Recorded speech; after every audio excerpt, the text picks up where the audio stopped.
ራሱ አሁን ቢያንስ ኦልሞስት 3 ቀን ምናምን ሆኖኛል እዚህ መከታተል ከጀመርኩኝ። ግን ትልቁን አካውንቴ ለምን ጥያቄ ጠየቅሽ ተብዬ ነው የተዘጋብኝ። ሰው ግን እዚህ ግን ድጋሚ በዚህኛው አካውንቴ ከፍቼ መጥቼ እዚህ ጥያቄ ስጠይቅ ግን በውስጥ ብለው ማይሳደቡት ነገር የለም። እስቲ አንዳቸውን ካል ላስተምርሽ የሚሉት የሉም። ላስተምርሽ ነይ ወደኛ ጥያቄ ጠይቄን መልስልሻለን የሚሉ የሉም። እግዚአብሔር ምስክሬ ነው። እንደዚህ አንድ ሰው የሚለን የለም። ግን ሁሉም ነገር አንድ ልጅ ብቻ በውስጥ መጥቶ ማንን ነው የምጠይቀው? እንዴ ጥያቄ ስትጠይቁ እኮ ቀጥታ ወዴት ነው የምትወስዱት?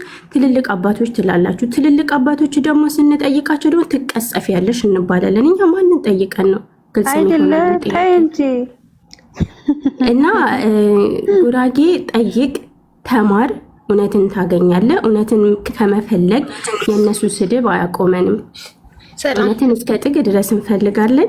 እውነትን ስናገኝ ደግሞ ወደ እውነት እንመለሳለን። እና ዝም በላቸው። አንተ በውስጥ የሚጽፉልህን የሚሳደቡህን አንተ ብቻ አይደለም፣ በአንድ ቀን ብቻ ከ100 ሰው በላይ ይበልጣሉ በውስጥ መተው የሚሳደቡትና እነሱ እውነትን ፍለጋ ሳይሆን ስድብን ነውና ዝም በላቸው አንተ። እኛ እውነተኛ ሃይማኖት እንፈልጋለን፣ እናጣራለን፣ እንመረምራለን።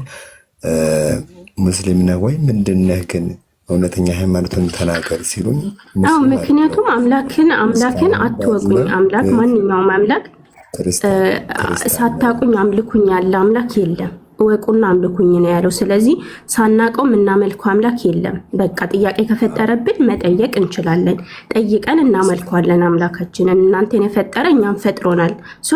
ለምን ፈጠረን ታዲያ ሳናቀው ልናመልከው? ሁኔታ ክርስቲያን ነኝ፣ ነገር ግን ሙስሊም ቤት ገብቼ በመቀመጤ ደግሞ ሙስሊም ሊያስብለኝ ከቻለ እሰዬ ብዬ ተቀበልኩኝ። ሌባ ምናምን ሲለኝ እሺ ልሆን አውቃለሁ አልኩት። ከዚህ በላይ ምን ልበለው? እኔ ጉራጌ አንድ ነገር ልንገርህ። አንተ እውነትን በፈለክበት ጊዜ ሁሉ እንቅፋት ይኖራሉ። አንተ ብቻ አይደለም የምትሰደብ። እኔ ሙስሊም እንኳን የሚደርሰኝ ስድብ ያው ስድቡ ይታያል። አሁን ምንድን ነው የምትቀባጥረው? እናትህ ይሄን አጥፍቼውን በጣም ባለየ ስድብ ነው ይሄ ቃል ማለት ነው። አውቃችሁታል። እንደዚህ የሚሳደቡት አንተ የሸተትከው እንደዚህ ስድብ ይሳደባሉ። አየህ፣ እንደዚህ ነው ስድባቸው። እንደዚህ ከሚሳደቡ እኮ መመለስ ይችሉ ነበር አይደለ? አሁን እኔ ሙስሊም ችግር የለውም፣ ተናደው ነው በእኔ ችግር የለውም። ግን አሁን ጉራጌ ክርስቲያን ነው፣ ጥያቄ ጠይቀህ ተመለስ። ምን ያሳድበዋል? ከቻላችሁ እኮ መመለስ ነው። እናንተ ጉራጌ ወንድ ቢላችሁ መመለስ። ሰው ለምን ትገፋላችሁ? ግን አልሐምዱሊላህ ለኛ ኸይር ነው አጀማ፣ ለኛ ኸይር። ለምን መሰላችሁ? በተገፉ ቁጥር ክርስትና ምን እንደሆነ ሰዎች እያዩ ነው፣ ወደ እስልምናም እየመጡ ነው። አልሐምዱሊላህ የፈለጋችሁትን ሰላም ተጠይቁ። ከመስለሙ በፊት ተገፍቷል፣ ተባረዋል፣ ተሰድቧል። ሲሰልሙ ለብር ሰለማችሁ፣ ሲማሩ የምትማሩት ለማጭበርበር ነው። ቄስ ጋር ሲሄዱ ቄሱ አልተገለጠልህም። ቄሱ በራሱ አንደበት ይሄ ሚስጥር ነው አይገባችሁም ነው የሚላቸው። ጉራጌ ደግሞ እንዳሉ የማይገባን አምላክ እንዴት ነው የምናመልከው? ጀግና ናቸው ጉራጌና ሳራ። አላህ ሂዳያ ይስጣችሁ፣ በርቱ። ሐሳብ ካላችሁ ቀጥሉ ኢንሻአላህ።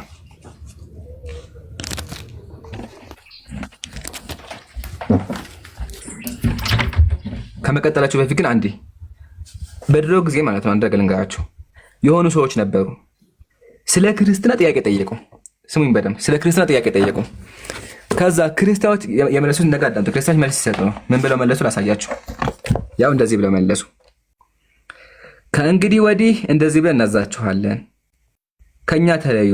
እነሆ የኀፍረት ልጓም በአፋችሁ የውርደት ንፎ መንደፍቶ በአፍንጫችሁ አደርጋለሁ። ሂዱ፣ አጋንንት ይሰቧችሁ፣ ዛሮች ይጫኑባችሁ። እናንተ እባቦች የእልፍኙት ልጆች ናችሁ። እናንተ ውሾች የተኩላ ልጆች ናችሁ። እናንተ አውሬዎች የጅብ ዘመዶች ናችሁ። አባታችሁ ጦጣ፣ አባታችሁ ዝንጀሮ፣ እናታችሁ ጦጣ ናቸው። ለዘላለሙ አሜን። ይሄን ለምን ተሳደቡ? ሰው ስለ ክርስትና ስለጠየቀ መጽሐፍ እየጻፉ አሁን እኔ መጽሐፍ ጽፌ ስለ ክርስትና በጠይቅ ይሄን ነው የመለሱልኝ። ይሄን ስድብ አንተ አባትህ ዝንጀሮ፣ እናትህ ጦጣ፣ አንተ ውሻ ነህ እያሉ ይመለሱልኛል። ከዛ ምን ይላል? ኦርቶዶክስ መልስ አላት ይላል። ኦርቶዶክስ መልስ አላት፣ ሃሌሉያ ይላሉ። ዲያቆኑ ናይ ሲባል አይመጣም፣ ቄሱም አይመጣም፣ ተወያይ ሲባል አይወያይም፣ ቤቱን ዘግቶ ሴት ጋር ነው የሚያወራ አይወያይም። ምን ተሻለ? ሱብሃንአላህ። ለማንኛውም ህዝበ ክርስቲያኑ እባክህን እስከ መቼ ድረስ ሸውደው ተጸይፋቸው እነዚህ ሰዎች እያጨበረበሩ ነው። ስለዚህ ባካችሁ ክርስቲያን ማህበረሰብ እዚህ ጋር የማዳመጥ ብዙ ዲያቆናት አሉ። ባካችሁ ዲያቆናት ግቡ። ክርስቲያኑ ማህበረሰብ ደግሞ እባክህ እውነትን ፈልግ ብዬ ጥሪ ያቀርብልሃለሁ። ሳራ የሚጨመር ሐሳብ ካለ ጨምሪበትና ወደ ቀጣይ እንለፍ። እኔ የምጨምረው ጥያቄ ነገር እንኳን ምንም የለም፣ ግን ሁላችሁም ኦርቶዶክሳውያን ጥያቄ የሚፈጠርባችሁ ነገር አለ። የለም አትበሉ፣ ማንንም አታጨረብሩ። ማንኛውም ኦርቶዶክስ ጥያቄ የሚፈጥርበት ነገር አለ፣ በደንብ አለ። እኔ በነገራችን ላይ የገጠር ልጅ ነኝ። ከዚህ በፊት እኔ የሚመልስልኝ ኦርቶዶክስ ካለ ጥያቄ አለኝ። አንዴ ልጨርስልኝ። እኔ የገጠር ልጅ ነኝ። አንድ እግዚአብሔር አለ ብቻ ብዬ ነው ማምነው እስካሁን ድረስ ማለት ነው። እስቲል ቲክቶክ መጠቀም ከጀመርኩ 2 ዓመቴ ነው። ከ2 ዓመት በኋላ ነው እምነቴ ጥያቄ ውስጥ የገባብኝ እንጂ ገጠር ላይ ምንድን ነው የሚሉን? በቃ አንድ እግዚአብሔር የማይዳሰስ የማይታይ አንድ ፈጣሪ፣ ምድርንም ሰማይንም የዘረጋ አንድ ፈጣሪ ብቻ። በቃ ይሄ ብቻ ነበረ ማምነው እኔ በገጠር ደረጃ ላይ። አሁንም እስቲል እና ማንም ፋሚሊ እንዲህ ብለው ነው የሚያምኑት እንጂ 3 ምናምን አያስተምሩንም ገጠር ላይ። በቃ እንደዚህ አይነት ነገር አያስተምሩንም። በማንበብ ነው ይሄንን ያገኘሁት። በቃ እኔ ስደት ነኝ። ከመጣሁ በኋላ የተለያዩ ሚዲያዎችን በመጠቀም ይሄንና ላነብ ችዬ ነው እንጂ ገጠር ላይ እንደዚህ የለም። እኔ በተአምር እንደዚህ በነገራችን ላይ እኔ አምላክ አንድም ሁለትም ሶስትም ነው በሚለው ላይ ሲጀመረ ጥያቄ እምነቴ ጥያቄ ውስጥ የገባ። ይሄንንም እንዴት ነው ያገኘሁት? በማንበብ ነው። ሁላችሁም አንብቡ። ብዙ ነገር ብቻ ብላችሁ ትጽፈላችሁ። እንደዚህ ተማሪ እንደዚህ ተማሪ እንደዚህ ተማሪ። ይሄንን ስንት ዓመት ነው ተምሬ ብሞትስ? ሳላቅ ፈጣሪን ሳላቅ ብሞትስ? ሳትማሪ አይገባሽም ትሉኛላችሁ፣ ሳታቂው አይገባሽም። እኔ ይህ ሁሉ ምስጢር እስከማነብ ድረስ ብሞትስ? ፈጣሪን ሳላቅ ሞትኩኝ ማለት አይደለም? ይህ ሁሉ እስከመባር እኔ ስደት ነው የምሰራው። የማንበብ የመማር ጊዜ የለኝም እዛ ቤተክርስቲያን ሂጄ እና ይሄን ሁሉ ሳልማር እናንተ ቤተክርስቲያን ቁጭ ብዬ ሁሉ ሳልማር ብሞት ተጠያቂ ናችሁ እናንተ ዲያቆኖች። በእኔ ጉድጓድ እናንተ አትገቡልኝም። ስለዚህ ፈጣሪን ሳላቅ ሞትኩኝ ማለት ነው። ዝም ብለሽ ብቻ በቃ እንደዚህ ያለ እንደዚህ ዝም ብለሽ ተጓዥ አትበሉን እባካችሁ፣ ተውን። በቃ እንማር። ምክንያቱም ፈጣሪያችንን አውቀን ብንገዛ ምንም ነገር ችግር አይኖርብንም። ብንቀጣም ደግሞ በእኛ እንትን እናንተ አትገቡም። ከመሳደብ የራሳችሁ ብትማሩና ብታነቡ። በነገራችን ላይ ቢያነቡ ሁሉም ወደ እስልምና የሚመጣ ነው የሚመስለኝ። እኔ ትንሽ ጊዜ ነው እንጂ ሰልማለሁ፣ ሻዳ ማየት ፈልጋለሁ። ትንሽ ማንበብ ፈልጌ ነው እንጂ እና ሁሉም ቢያነብ ይመጣል። አንብቡ ነው የምላችሁ። እኔ ሌላ ነገር ምንም አልላቸው። አላህ ሂዳያ ይስጥሽ። ዱዓ እናደርግልሻለን ሳራ። እኛ ሙስሊሞች ሁሉም ለማስተናገድ ዝግጁ ነው። ኢንሻአላህ ጥያቄዎች ካሉሽ ያልገባች ነገር ካለ ቤታችን ክፍት ነው። እሺ በደንብ አገሽ መጠየቅ ትችያለሽ። ኢንሻአላህ ቁርአን አንብቢ። ሁላችሁም ኮሜንት ላይ አድርጉለት። አላህ ሂዳያ ይስጣት። እሺ ሀይከል ደግሞ ቀጥይ። አንቺም ጥያቄ አለሽ? ሰላም እንዴት ናችሁ? እኔ ከእህቴ ሳራ የተለየ ሀሳብ የለኝም፣ ግን አንድ ኦርቶዶክስ እኔ ደግሞ የምመክራችሁ ማለት ነው ቤተክርስቲያን ሄዳችሁ ከምትሰበኩ ብታነቡ ባይ ነኝ። ምክንያቱም እኔ በጣም ያየሁት ነገር እዛ ጋር ቤተክርስቲያን የሚሰበከውና መጽሐፍ ቅዱስ በጣም የተለያየ ነው። ቤተክርስቲያን ውስጥ የምትሰበከው ጥሩ ጥሩ ነገሩን ብቻ ነው።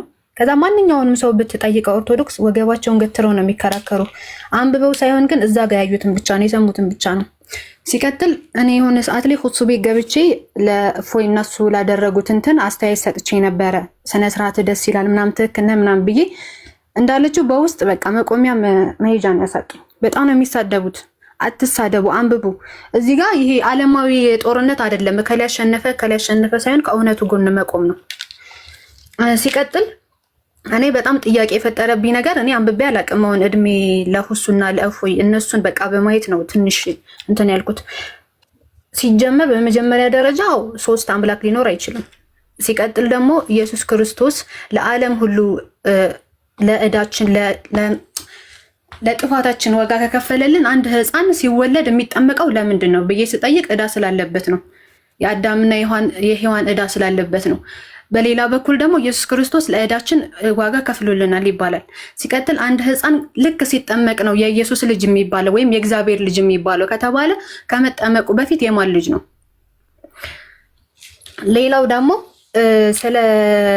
ስለ ሳራና ስለ ሰራተኛዋ ስለ አብርሃምና ስለ ሰራተኛዋ ግንኙነት የሰጠው እግዚአብሔር ፍትሃዊ ነው ብዬ አላምንም። አሁን ለሚስትህን ስማት ማለት ምን ማለት ነው? እሱ አሁን ጥያቄ ፈጥሮብኛል እና በጣም ነው የሚያወዛግበው። ሲቀጥል ደግሞ ስዕል አድኖ ለምንድን ነው በዚህ ልክ የሚመለከው? እኔ ስዕል አድኖ ሰው እንደሆኑ ነው በቃ አሁን የገባኝ። ለምንድን ነው የሚመለኩት ብዬ አንድን ቄስ ጠይቃቸው እግዚአብሔርን ለማስታወስ ነው አሉኝ። እግዚአብሔር ለማስታወስ ስዕል አድኖ ያስፈልጋል? እግዚአብሔር በየትኛውም ቦታ ላይ ለማስታወስ ስዕል አድኖ አያስፈልግም። እንኳን እግዚአብሔርን ይቅርና አባቴን ለማስታወስ እኔ ፎቶ አያስፈልገኝም።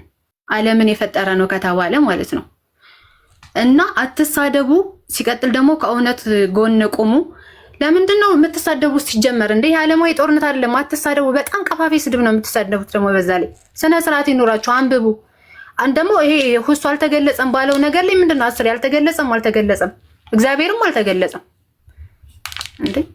እኔ ነው ልላችሁ ፈልገው ይሄን አሁን የጠየቁትን ጥያቄ የሚመልስልኝ ሰው ካለ ግን ደስ ይለኛል። ለምንድን ነው እዳችሁ ተከፍሏል ተብሎ ምንም የማያውቅ ሕፃን ልጅ እዳ ያለበት ለምንድን ነው? ሲቀጥል ደግሞ አንድ ሕፃን ልክ ሲጠመቅ ነው የኢየሱስ የእግዚአብሔር ልጅ የሚባለው። ለምንድን ነው የሚባለው? 40 ቀን ሳያልፈው ቢታመም እንኳን ያ ሕፃን መጠመቅ አለበት ግዴታ ይላል። እንዴት? ለምን እንዴ?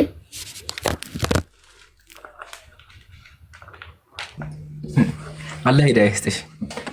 አልሐምዱሊላህ በደንብ ዳዕዋችን እየሰራን አልሐምዱሊላህ ህዝበ ክርስቲያኑ እየነቃን ያለው ለዓለማቱ ጌታ ምስጋና ይገባ። አሁን ምን እናድርግ መሰላችሁ?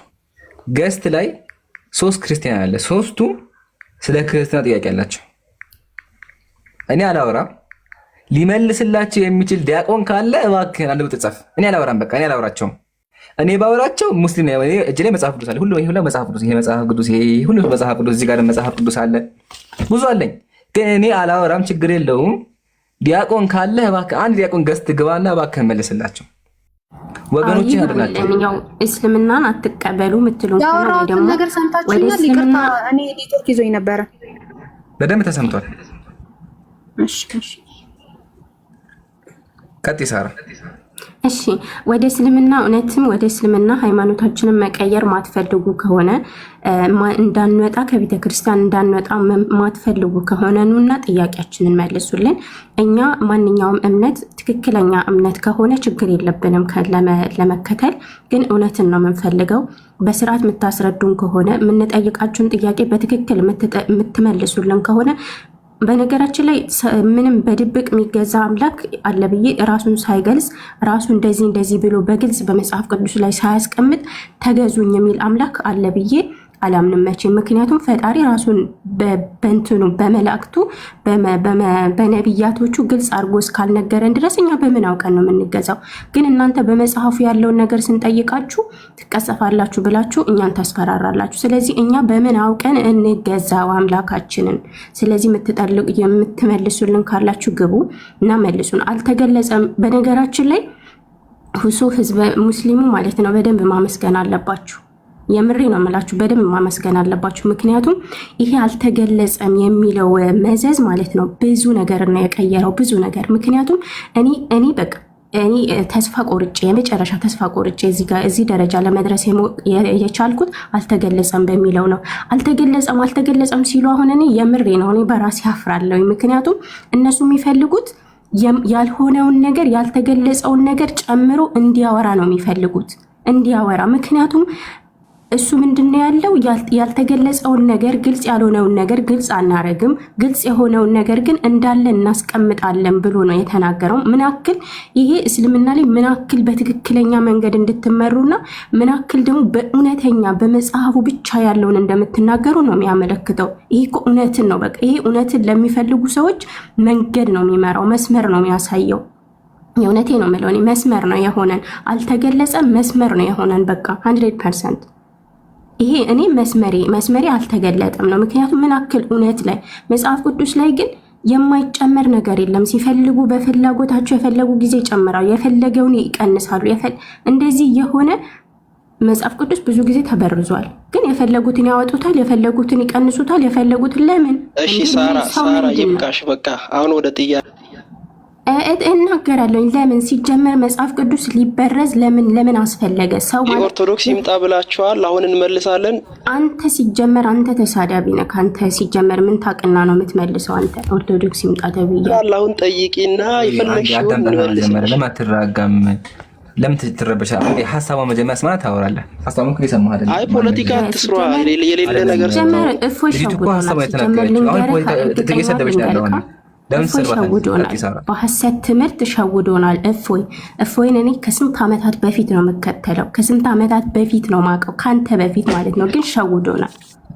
በቃ እፎይ ሸውዶናል። ምክንያቱም የሌለን ነገር ነው አምጥቶ የሚያስተምረው። እኔ ኬት እንደሚያመጣው አላውቅም። ለራሱ ለብቻው መጽሐፍ ተጽፎለታል እንዴ? እኛን በጨለማ ድር አድርጎ እየጎተተን የነበረ በጨለማ እፎይ ነው። እፎይ ሲጀመር እኛ ሸውዶናል። ኦርቶዶክስ ሙስሊምን አይደለም በጨለማ እየመራን ያለው እፎይ ሙስሊሙን አይደለም። አንተ ሰውዬ ልንገርካ፣ ኦርቶዶክሳውያን ነው በጨለማ እየመራን ያለው። ገባህ? ሸውዶናል። ማይሸወድ ደግሞ ሁሌም ደግሞ ተሸወዱ ነው እንዴ? በቃ ከተነቃ እኮ ላሽ ማለት ነው እንዴ? ይህን አክል ሸውዶናል። አሁን ነቀን፣ በቃ ላሽ በሉ። የሚያሳየው ቆይ አንዴ፣ ለምን አትራጋም? አንዴ ረጋ በል እስኪ፣ አንዴ ረጋ በል ፕሊዝ። ያኛው ትክክለኛው እፎይ አምጣ። ረጋ በል። ለምን ትጮሃለህ? አያችሁ፣ እንደዚህ ናቸው። ገብተው ራሱ ሙስሊም ጥያቄ ሊመልሱ አይረጋጉም። አሁን እኔ እፎይን ብሎ ነው የመጣው፣ ግን ሲያወራ ይረበሻል። እስኪ ረጋ በል። አጭሩኝ የሚሰማ መስኪ ረጋ በል አንዴ። መጀመሪያ ቅድም ላልሽው ከየት ነው ያመጣችው? ከጉግል ነው የሚያመጣው። ታይሻል፣ ጉግል ነው የሚያመጣው። ይሄ ሰውየው ነው የሚያመጣው። ከምንድን ነው ጉግል እንደዚህ ይገባና ጉግል ላይ አንቺም ግቢ፣ ጉግል ላይ ግቢና እንደዚህ ጉግል ላይ ትገቢና ትጽፊያለሽ። እሱን ነው የሚያነበው። ያው ላይቭ ላይ እኔ ጋር ባለፈው ሲወይ ጉግል ነው ያመጣው። ጉግል ታይሻል፣ ይሄ ጉግል ነው። ለዛ ነው የሚያመጣው። ከውሸት እንደሆነ እንዲገባችሁ ነው። ቻት ጂፒቲ ማለት ይሄ ነው። ቻት ጂፒቲ ደግሞ ይባላል ይሄኛው ማለት ነው። ይሄኛው ቻት ጂፒቲ ይሄኛውንና ይሄን የሚጠቀመው ሙስሊም ያው ሙስሊም በመጽሐፍ ነው የምናወራው። የኦርቶዶክስ መጽሐፍን ገዝተን ያው ላሳያችሁ። መጽሐፍ ገዝተን በመጽሐፍ ነው የምናወራው። ታያችኋል። በመጽሐፍ ነው የምናወራው። ልዩነታችን ይሄ ነው። ለማንኛውም አሁንም ገስት ላይ 3 ክርስቲያኖች አሉ። ስሙኛ እንዴ 3 ክርስቲያኖች አሉ። ጥያቄ አላቸው ክርስቲያን ወገኖቻችን። እኛን ተው፣ በቃ ሙስሊሞችን ተውን። እኔም ክርስትና ላይ አላወራም። ምሳሌ አንዳገልጋችሁ ግን አላወራም ብያለሁ። ግን ይቅርታ አላወራም። ሳራ ይሄ ነገር ስጠይቅ ምንድነው? ስለ ስጠይቅ ምንድነው? ምን ብሎ መለሱልሽ? ቤተክርስቲያን እንዲህ እኔ እኮ ነገርኩ ምሩ፣ እኔ የገጠር ልጅ ነኝ ብያለሁኝ።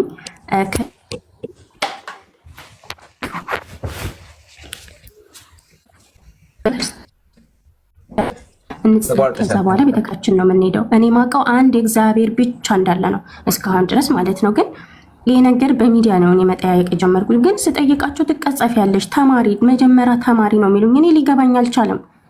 ለመማር ለማንበብ ሞክሬያለሁ፣ ግን ምንም በቃ ውዝግብግብ ነው የሚያደርገኝ። እኔ ሲጀመር እኔ ስለነዚህ ሰዎች ምንም ነገር እኔ በቃ እና ላይ ነው ያዞሩት። ግን አንቺ ብቻ አይደለሽም ሳራ፣ ስለ እነዚህ አምላኮች ስለ ስላሴ ማንም አያውቅም። በደንብ አዳምጡ ክርስቲያኖች። ስላሴ ሚስጥር ነው። 3 አምላክ አንድ አካል የሚለው አንድ መለኮት የሚለው ሚስጥር ነው። ተመልከቱ፣ ማስረጃ ያሳያችሁ። በዛውም ያዙት ከፈለጋችሁ እንዲገባችሁ ክርስቲያኖች። ያው ይሄ መጽሐፉ ያው ሰይፈ ስላሴ ይባላል። የቤተ ክርስቲያን መጽሐፍ ነው። ይሄ መጽሐፍ ከነትሙ እዚህ ጋር አለ። ምን ይላል? ሚስጥር አለ። የስላሴ ሚስጥር ከሰውና ከመላእክት ከማንኛውም ፍጥረት ሁሉ የተደበቀ ነው፣ አልተገለጸም ይላችኋል። የስላሴ ሚስጥር እንኳን እናንተ ሳራ እናንተ እንኳን ይቀር መልአኮችም አይገባቸውም። መልአክ ይሄ ነገር አይገባውም። ስለዚህ ክርስትና እንኳን እናንተ ይቅርና ማንኛውም አካል ስላሴን ሊያስረዳቸው አይችልም። ለዛ ቤተክርስቲያን እንኳን ስትሄዱ ሚስጥር ነው ትቀጸፋላችሁ የሚሏችሁ። ይሄን በደንብ ያዙ።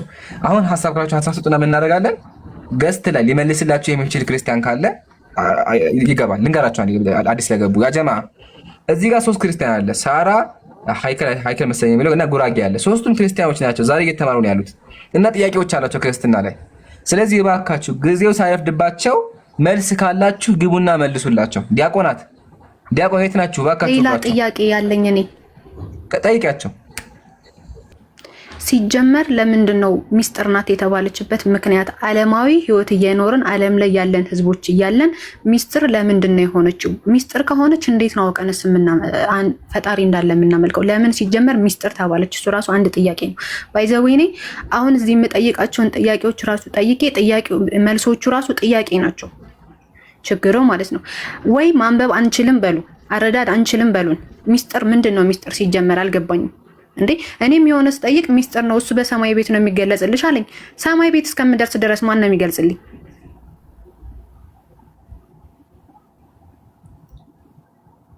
አዎ የኔም ጥያቄ እንደዛ ነበረ። ቀድምም ጠይቄም ያልተመለሰልኝ ለምን ሚስጥር ትሆናለች አልገባኝም። ሚስጥር የሚባል ነገር የለም ሲጀመር። ማንኛውም ዳቆንም ሆነ ቄስ ማለት ነው በስነ ስርዓት ያነበቡት የሉም። እኛ ደግሞ ተከታዮችን ብንሆን ሰምተን እዛ ጋር ቤተክርስቲያን ስንሄድ የምንሰማው ምናምን ነው እንጂ እኔ ገልጫ አላውቅም። እኔ በጣም ብዙ ጥያቄዎች እስከሚፈጥሩብኝ አሁን ነው መግለጽ የጀመርኩት ማለት ነው። እና መልሶቿ ሁሉ ጥያቄ ናቸው ሲጀመር። ለምን ሚስጥር ተባለች ሲጀመር? ለምን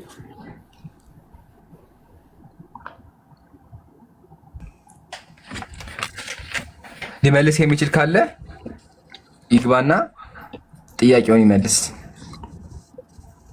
ዲያቆናት ትፈለጋላችሁ። እሺ ክርስቲያን ሰላም። ሁለት እህቶች እንግዲህ ጉራጌ የሚለው ወንዲውን ሴት አላወቅኩም። ሰላም ብያለሁ። ሌሎቻችሁንም እንዴት ናችሁ? አልሐምዱሊላህ ሰላም ነው ወገናችን። ልመልሽ ነው የገባሽው? ክርስቲያኖች ጥያቄ ያላችሁ ልጆች ልታወሩኝ ትችላላችሁ? አዎ እሺ፣ ጥያቄ አለኝ ልጠይቅሽ። ሰማለሁ። ሳራ አዎ ትሰሚያለሽ? አውሩ። ይኸውልሽ እኔ አሁን አንቺ በትክክል ማወቅ መረዳት የምትፈልጊ ከሆነ አሁን ወርድና ላይቭ ከፍታለሁ። ትመጣላችሁ ሶስታችሁ። እዚህ ከሆነ መልሷ ሰላም ነው ወይስ ከዚህ እንዲወጥ ፈልገሽ ነው? እዚህ ጋር 8000 ሰው ያዳመጠ ነው ያለው። 8000 ሰው ያዳመጠ መልስ የለም ያልሽ ነው ያለሽ። ያው ሊመልስ የሚችለው አይደል? መልሽ ተባሽ መልስ እኮ ያለሽ መልሽ አይደለም። እንድመልስላቸው ስለሆነ የፈለጉት እዚህ ከስር የሚያዳምጣለ ከስር የሚያዳምጣለ እስከ መቼ ተደብቃችሁ? ኧረ እባካችሁ መማር የምትፈልጉ ከሆነ እኔ አሁን ወርጄ ላይቭ ከፍታለሁ። ትመጣላችሁ አትመጡም? ሶስት ቆይ አንዴ ኢምራን አንዴ ቀጥይሽ። ምን መልክ ትሰራለች ወይ? በቃ ተበተኑ እኮ በቃ ወረዱ እኮ ነው። ለምን እንደዛ ታደርጋላችሁ? አይተመለስ። ምክንያቱም ምን ያሁን ስለ እስልምናም ስለ ሙስሊሞችን ማወቅ አለባቸው። ባይዘው እኛ ኦርቶዶክሶች ብቻ አይደለም፣ ሁሉም ከሁለቱም በኩል ያለውን ማወቅ አለበት። ሰው እዚህም ሆነ እዛ ምንም ልዩነት የለውም። መልስ መስጠት ከቻለች ትስጥ። መልስ መስጠት የሚፈልግ ገብቶ ይስጠኝ። እኔ ቄሶች ሁሉ ጠይቄ መልሳቸው ሁሉ ጥያቄ ነው። እሱም በትክክል መልሶ የሚያሳምነኝ ሰው ካለ ይምጣ። እስኪ መቅደስ ትመልስልሽ። መቅደስ ትመልሽላታለሽ? መቅደስ የለችም። እቺም ገብታ ዝም አለች። ወንዶቹ የላችሁም? እንዴት ናችሁ? ሴት የምልኩት ወንዶቹ ግቡ እስኪ። እንዴ ቀጥሉ፣ አውሩ።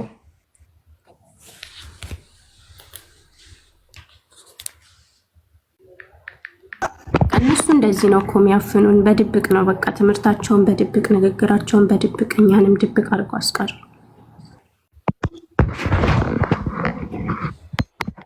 እሺ ይሰማል?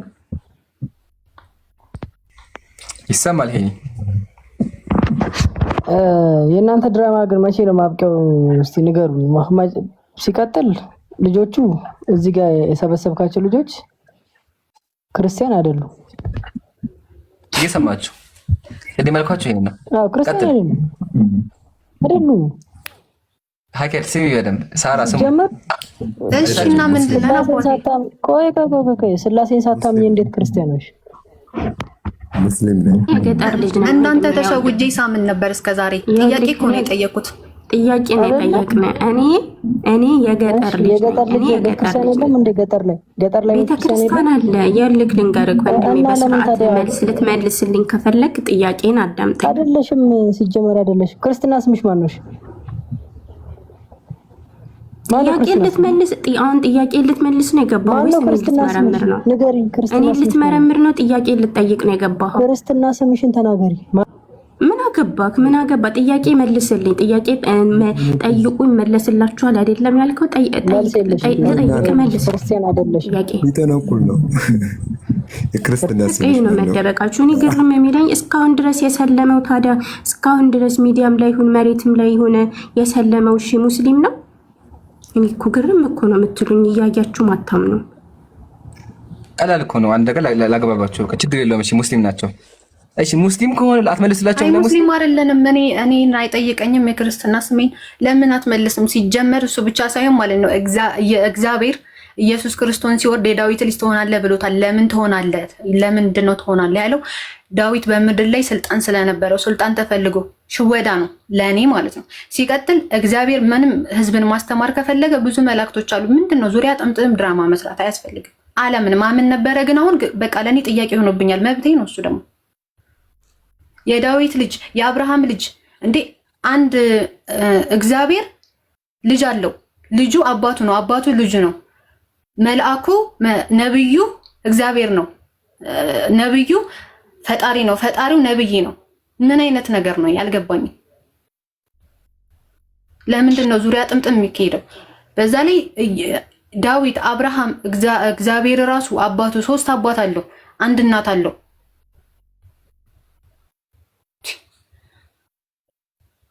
በቃ እየመጣችሁ አትከራከሩ። በቃ ይሄ ምንም እንትን የሚያስብል ነገር አይደለም። በቃ እነሱ እኔ በጣም የተረዳውን ነገር ማለት ነው ኦርቶዶክስ አማኞች በጣም ነው እምነታቸው የሚወዱት። ከዛ ግን ምንም የሚያውቁት ነገር የለም። በጭፍን ነው የሚያምኑት። በቃ አለቀ። ሁላችንም በጭፍን ነው የምናምነው። ማንም እንዲነካ አይፈልግም። ሙስሊም ብንሆንም ያው ሙስሊሞች ለብዙ ኦርቶዶክሳውያን መልስ እየመለሱ ነው ከመጽሐፋቸውም ከመጽሐፍ ቅዱሳችንንም። እናንተ እንደነሱ ለምን መልስ አትመልሱም? እስካሁን እኮ ለሙስሊሞች እኮ ለኦርቶዶክስ እኮ ብዙ መልሶችን እየመለሱ ነው አይደለም? በዛም እያስተማሩ ማለት ነው። እሺ እኛን አትዩን፣ እሺ እንደ ኦርቶዶክስ አትዩን፣ ግን ቢያንስ እንደ ሙስሊም እንኳን የጠየቅናችሁን ጥያቄ መልሱልን። እሺ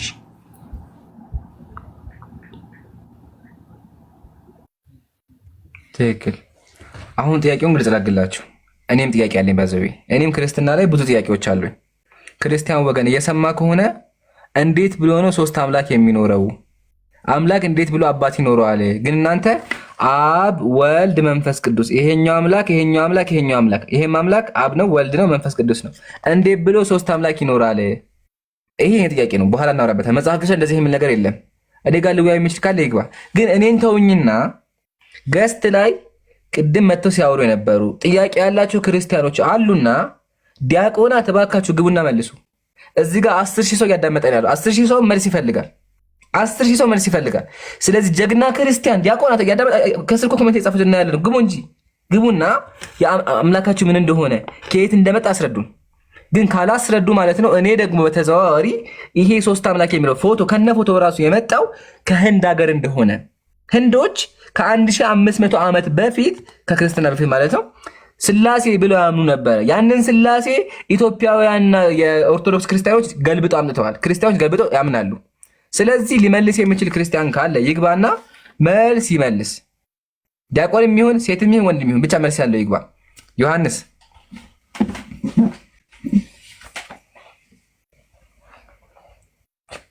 ዮሐንስ አሁን ይሄ አራተኛ ክርስቲያን ነው ጀማ ዮሐንስ እንዴት አመሻችሁ? አልሐምዱሊላህ። ትመልስላችኋለህ ማለት አሁን ለምሳሌ እሺ፣ ይቅርታ አንድ ኖ አቸለም እንደዛ አክብረን ነው እያወራን ያለ ነው። ስለዚህ ድምፅህን አስተካክል። ካለህበት የጭፈራ ቦታ ውጣ። ሙዚቃ ለሰማት ለመዚህ የተሰበሰብ ነው። ራቅ በል ካለህበት እና መልስላቸው። እኔ አላወራም፣ ሚውት አድርጌ አዳምጥሃለሁ። እኔ አላወራም፣ ሚውት አድርጌ አዳምጣለሁ። እነሱ ብቻ መልስላቸው አንተ። ስለዚህ ያለህበት ቦታ ስራ ቦታ ሆኜ ነው። አንዴ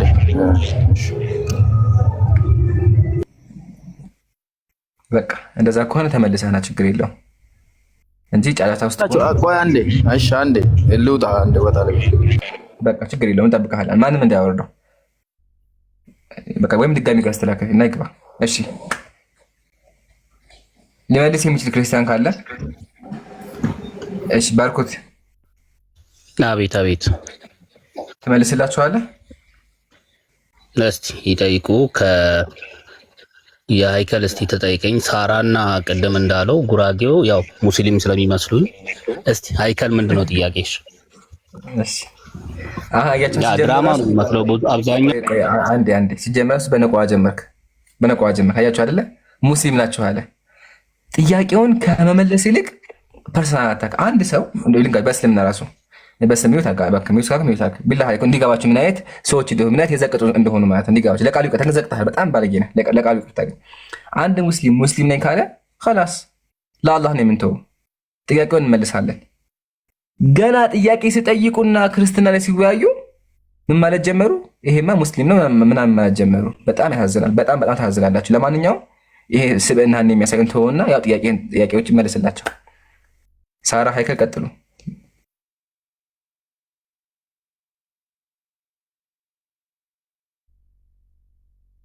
እሺ አለክ በረድ አለበት የሚባለው አሎ እሺ እኔ ጥያቄ ኢየሱስ ክርስቶስ እስራኤልን ከብዙ ነገር ታድጓቸዋል። ብዙ ነገር አስተምሯቸዋል። ከብዙ ነገር ብዙ ነገር ገልጾላቸዋል።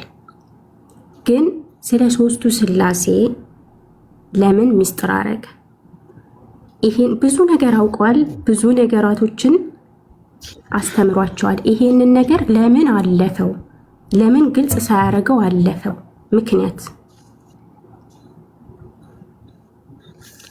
ነሽ ምናልባት አንቺ መጽሐፍ ቅዱስ ላይ እግዚአብሔር አብ አምላክ እንደሆነ ታምኛለሽ?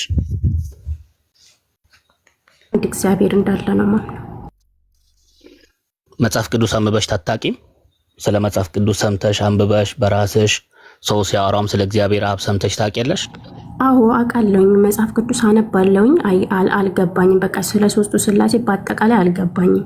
አነባለሁኝ። በቤተ ክርስቲያን ደረጃ አልተማርኩኝም። የገጠር ልጅ ነኝ እኔ። ገጠር ላይ ሆኜ ዝም ብዬ አንዳንዴ ቤተ ክርስቲያን እንሄዳለን፣ ተሳልመን እንመጣለን። ቁርባን ባለ ሰዓት እንቆረባለን። በቃ ሌላ ነገር የለም። ምንም ነገር አያስተምሩንም። ስለዚህ ነገር ስንጠይቃቸው እንኳን ሚስጥር ነው የሚሉ። በቃ ሚስጥር ነው፣ ተምረሽ ትደርሽበታለሽ። ይሄ ነገር 7 ነገሮች እንጂ ሳትማሪ እንደዚህ ሳትማሪ ይሄ ደረጃ ላይ ልደርሺ አችም። ስለዚህ ተማሪ ነው የሚለው። ያው እኔ ደግሞ የደሃ ልጅ ነኝ።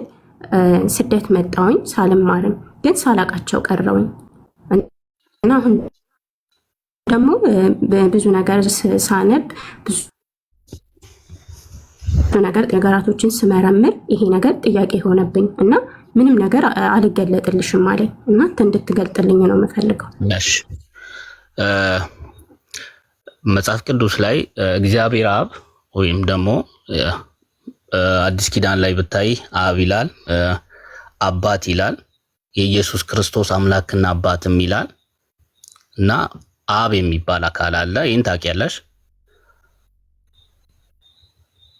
አብ ወልድ መንፈስ። ስለዚህ አዎ መንፈስ ቅዱስ ደግሞ ስለ ክርስቶስ ኢየሱስ ብታወሪ ለምሳሌ ኢየሱስ ክርስቶስ እየተናገረ ምንድነው ያለው? እኔ ከአብርሃም በፊት ነበርሁ ይላል መጽሐፍ ቅዱስ ላይ። ክርስቶስ ኢየሱስ የተወለደው ከድንግል ማርያም ነው ብለን ነው አይደል የምናምነው በስጋ።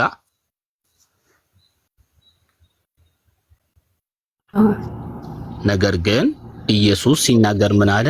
እኔ ከአብርሃም በፊት ነበርሁ ይላል። ይሄ ማለት ኢየሱስ ክርስቶስ ስጋ ሆኖ ከመገለጡ በፊትም ነበረ ማለት ነው።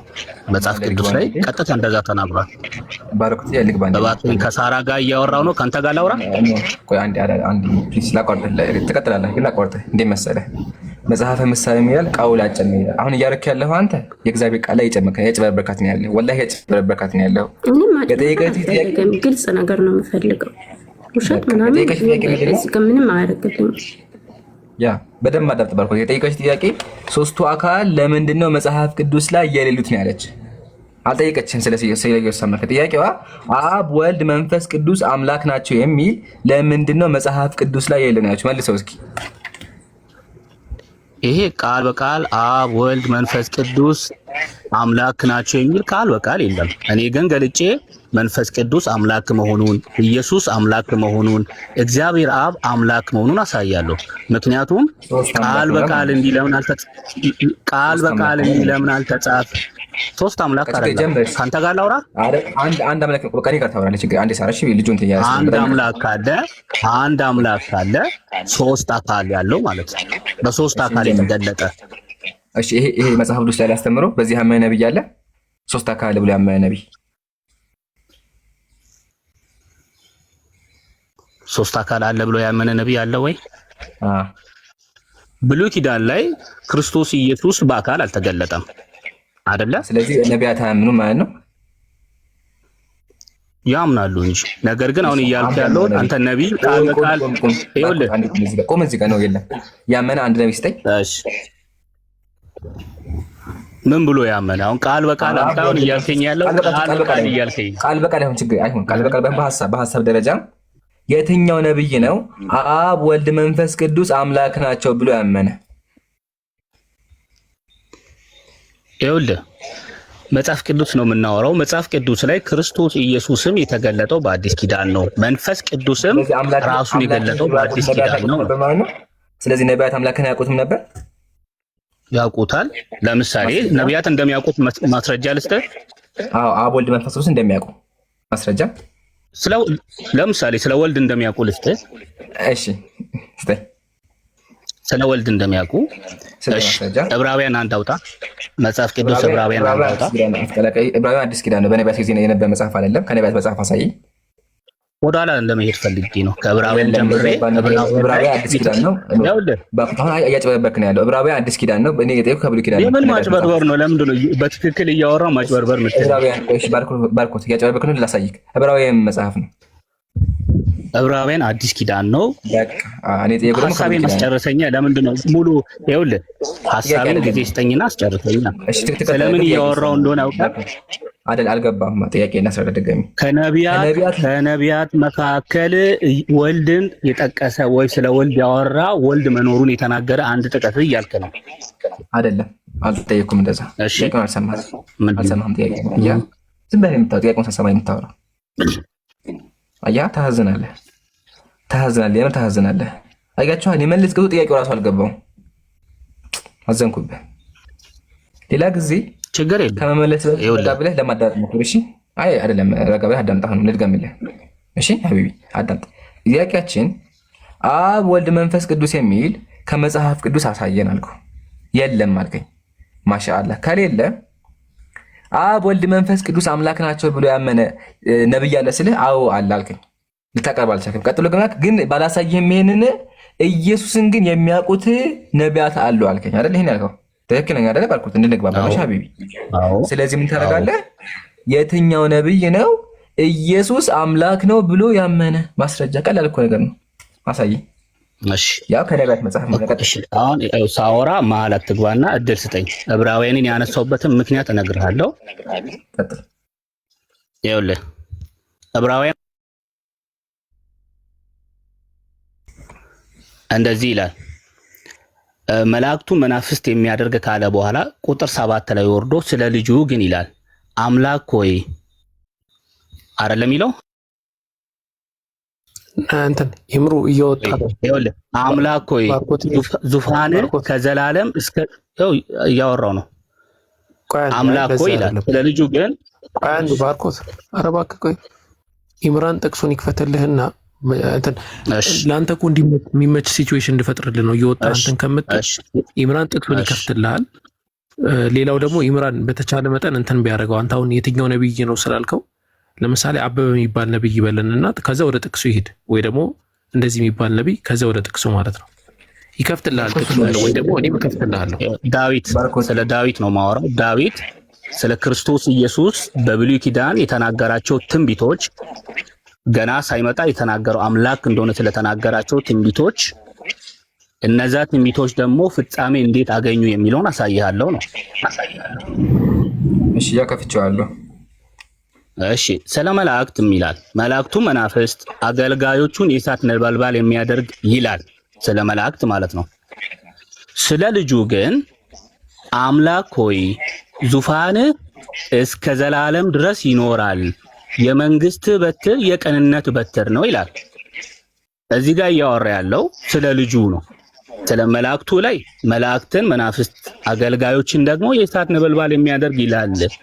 ስለ ልጁ ግን አምላክ ሆይ ዙፋን እስከ ዘላለም ድረስ ይኖራል ይላል። ስለ ልጁ ይሄ ትንቢት ነው።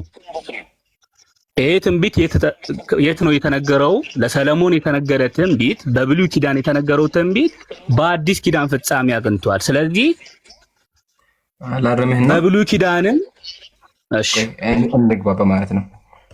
አንደኛ ይሄ ጥቅስ የሚያወራው ስለ ኢየሱስ አይደለም፣ ስለ ሰለሞን ነው።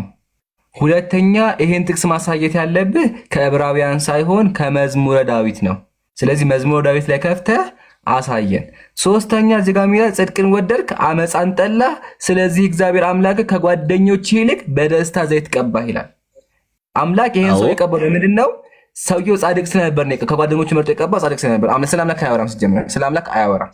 አሁን ምን ታደርግልኛለህ? መጀመሪያ እሱ ላይ እንመጣለን። መጀመሪያ ጥቅሱ የት ነው ያለው? እሺ ጥቅሱ ወጥቼ ላምጣልህ? ስለመውጣት እኮ ነው። ወጣ አምጣ። ካለው ካለቅም ላይ እናግዛለሁ። እስከዛው ድረስ ሰላም አለይኩም፣ እንዴት ናቸው? ሰላም ወራህመቱላህ። እሺ እዚህ 8800 ሰዎች አላችሁ እና አሲም ፎሎ አድርጓት፣ ጀማልንና አቡበከርን ፎሎ አድርጓቸው። ባረከላሁ ፊኩም ፎሎ አድርጓቸው። እሺ በደንብ አድርጋችሁ። አይ ጀዛኪላ። በቃ ይሄን ያልናቸው አያቸው አይደለ? አሁን ይሄን ጥቅስ ይዞ መጣና ስለ ኢየሱስ ነው አለ። ግን ስለ ኢየሱስ አይደለም። ሲቀጥል ስለ ሰለሞን የሚያወራው። ሶስተኛ ደግሞ ከትንቢት መጽሐፍ አለመጣም። ስለዚህ ባርኮት ይዘህና ካልሆነ አላቅም በለኝና እኔ አግዝሃለሁ። እሺ አታስብ። ይሄን በቃ መዝሙረ ዳዊት 45 ቁጥር 6 መጥቻለሁ። በጣም ጎበዝ ነህ። መዝሙር 45 አይደለም? አዎ አሁን አንብበው። ይሄን መዝሙር 45 ይሄን ከፍቼዋለሁ። እዚህ ጋር ይወደድ ጥያቄ በትክክል ስማኝ። መጀመሪያ እዚህ ጋር ዕብራውያን ላይ ስለ ልጁ ግን ያለው እያወራ ያለው ስለ ክርስቶስ መሆኑን ከላይ ከቁጥር 1 ጀምሮ አንብበን እናያለን። አንተ አሁን ዋሽታል። ምንድነው ያልከው? ስለ ለሰለሞን ነው ብለሃል። ሰለሞን አምላክ አይደለም፣ ስለ ልጁ ግን አምላክ ሆይ ይላል። ስለዚህ እዚህ ጋር ሰለሞን አምላክ ነው ማለት ነው። ትክክል። አምላክ የሚያውቀው ለሰዎች ይውላል።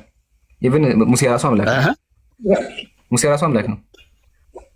ዳሳይ የመንግስት ብትር የቅንነት ብትር ነው ይላል። መንግስት የዘላለም ነው ይላል። የሰለሞን መንግስት የዘላለም መንግስት ነው። አዎ ትክክል፣ የዘላለም መንግስት ነው። ወላሂ ያሳይካለሁ ነው። መጀመሪያ ከአምላክ ልጅ ተመከዘ ዘጸአት ምዕራፍ 7 ቁጥር 1 እስከ አንብበው። ምንድን ነው የሚለው? ለፈርዖን አምላክ አድርጌሃለሁ ይላል። ሙሴ ምንድን ነው? ሰው ነው፣ ነቢይ ነው። ግን ምን ተብሏል? እግዚአብሔር ምን ያደረገው? አምላክ። ይሄን በእንግሊዝኛው ክፈተው። ከፍቷል። ያ ስለዚህ አማርኛ እኮ በእንግሊዝኛ ሄዳ አንብበው። በእንግሊዝኛ ያ አያቻ ሙስሊም ሲሆን አንብበው። ይኸውልህ እግዚአብሔር አምላክ ሲሆን ማለት ነው። ቆይ አንብበው መጀመሪያ። ጋድ ነው ይሄ። እግዚአብሔር የሚወክል ጋድ አይደለም። ታውቃለህ፣ በካፒታልና በስሞል ሲጻፍ ያኛውን በስሞል ነው ያለው። ያኛውን በማሳያ እሱን በስሞል ነው። ግን አንድ አንብበው። ምንድን ነው የሚለው? ጋድ። ስለዚህ ሙሴ ምን ተብሏል? ሙሴ አምላክ ተብሏል። ይሄ አለ ቆይ በቃ። ስለዚህ እዚህ ጋር ማምለክ የተባለ ሰለሞን። አሁን ይሄን አንብብ። አንብቤዋለሁ እኮ ማውቀው ነው። አንብብላቸው። አሁን ያ ጀማ ይሄ ጥቅስ ስለ ኢየሱስ ነው የሚያወራ ያለው እንዳልረሱ። እሺ ይሄ ጥቅስ የሚያወራው ስለማን ነው? ስለ ኢየሱስ ነው። መዝግቡ፣ ኮሜንት ጻፉልኝ አንዴ። ይሄ ጥቅስ የሚያወራው ስለ ኢየሱስ ነው በሉ፣ ኮሜንት ነው። ስለ ኢየሱስ ነው። ስለ ኢየሱስ እንደሚያወራ ደግሞ ሄደን የምናየው እዚህ ጋር አንብባ አንዴ። ቆይ ያረጋ በለ ኮሜንት ውስጥ መዝግቡ አንዴ። ኮሜንት ውስጥ መዝግቡ። አንተ አንብባ ቀጥል። እሺ ሄደና ዕብራውያንን ክፈት። መዝሙረ ዳዊት ነው። መዝሙረ ዳዊት ከፍቼ ቀጥል። አንብበው። መዝሙረ ዳዊት 45 ከቁጥር 6 ያው ከፍቼዋለሁ። አንብበው ከመጀመሪያው ጀምረህ። ከቁጥር 6 ነው ያልኩህ። ከአንድ ጀምር። ይሄ ለምን ፈራው? 6 ጀምራለሁ። ለምን አንድ ፈራው? አሁን ለምን ፈራው? ምክንያቱም ክርስቲያን ታዘቢ፣ ሳራ ታዘቢ ይሄን አላነብም ዘልዬ እዚህ ጋር ገባለሁ። ከምዕራፍ አንድ ጀምሮ እንዴት ነው? ከምዕራፍ አንድ ጀምሮ እስከ መጨረሻ ያወራል ብያ። ቆይ ረጋ በል አቸኩል ረጋ። መጀመሪያ ሙሉ መነበብ አለበት። ያወራል ያልኩት ቁጥር 6 ነው። ረጋ አትረብሽ። ሙሉ አውዱ መታየት አለበት። ሙሉ አውዱ ስለማን እንደማ መታየት አለበት። ረጋ በል አንዴ ፕሊስ፣ እባክህን ባርኮት። አሁን ያ ጀማ ታዘቡ፣ ክርስቲያን ታዘብ እያለ ያለው ይሄን በሙሉ ዘልዬ እዚህ ጋር መጥቻ አወራለሁ ነው የሚለው። ለምን ከላይ ከሆነ ከባድ ነገር እንዳለ ያውቀዋል። ይሄ ነገር አይቶታል። ለዛ ነው። ስለዚህ ባርኮት የመጨረሻ ዕድል አለ። የምታነብ ከሆነ አንብብ፣ ካልሆነ ግን የሚያወራው ስለ ሰለሞን እንደሆነ አምነህ ትወጣለህ። ታነባለህ አታነብ? አንድ ምርጫ ብቻ ነው ያለ። ላውርድህ ነው። ታነባለህ አታነብ? እንዴ ተረጋጋና መጀመሪያ እንደማመጣ እኔ ያምጣለሁት መጽሐፍ ያጨበርከን ያለው እኛ ጋር ማጭበርበር አይፈቀድም። ሙስሊም ቤት ማጭበርበር አንተ ያጭበረበርክ ነው። ይኸውልህ ስለ መጽሐፍ ቅዱስ በደንብ አላወቅም። ለምን አታነብንም? ባርኮት ትምህርት ነው እያስተማርከን ነው። በዛው እንማር። ለምን አታነብልንም? እንዴ ቀላል እኮ ነው። ጥቅሱን ያመጣሁት እኔ ነኝ አይደለ? ሳራ ጠይቀሽኝ ነው። ከዛ ስለ ኢየሱስ አምላክነት የተናገረውን እያመጣውልሽ ነው። ትንቢት ተነግሯል አልኩሽ። የተነገረው ትንቢት ደግሞ ይኸውልሽ፣ የተነገረው ትንቢት ለምሳሌ ብዙ አለ። ጠላቶችን የእግርን መረገጫ እስካደርግልህ ድረስ በቀኝ ተቀመጥ ጌታ ጌታዬን አለው ዳዊት ሲል፣ እችኛዋ ጥቅስ እችኛዋ ትንቢት ቀጥታ ስለ ክርስቶስ ናት አልኩ።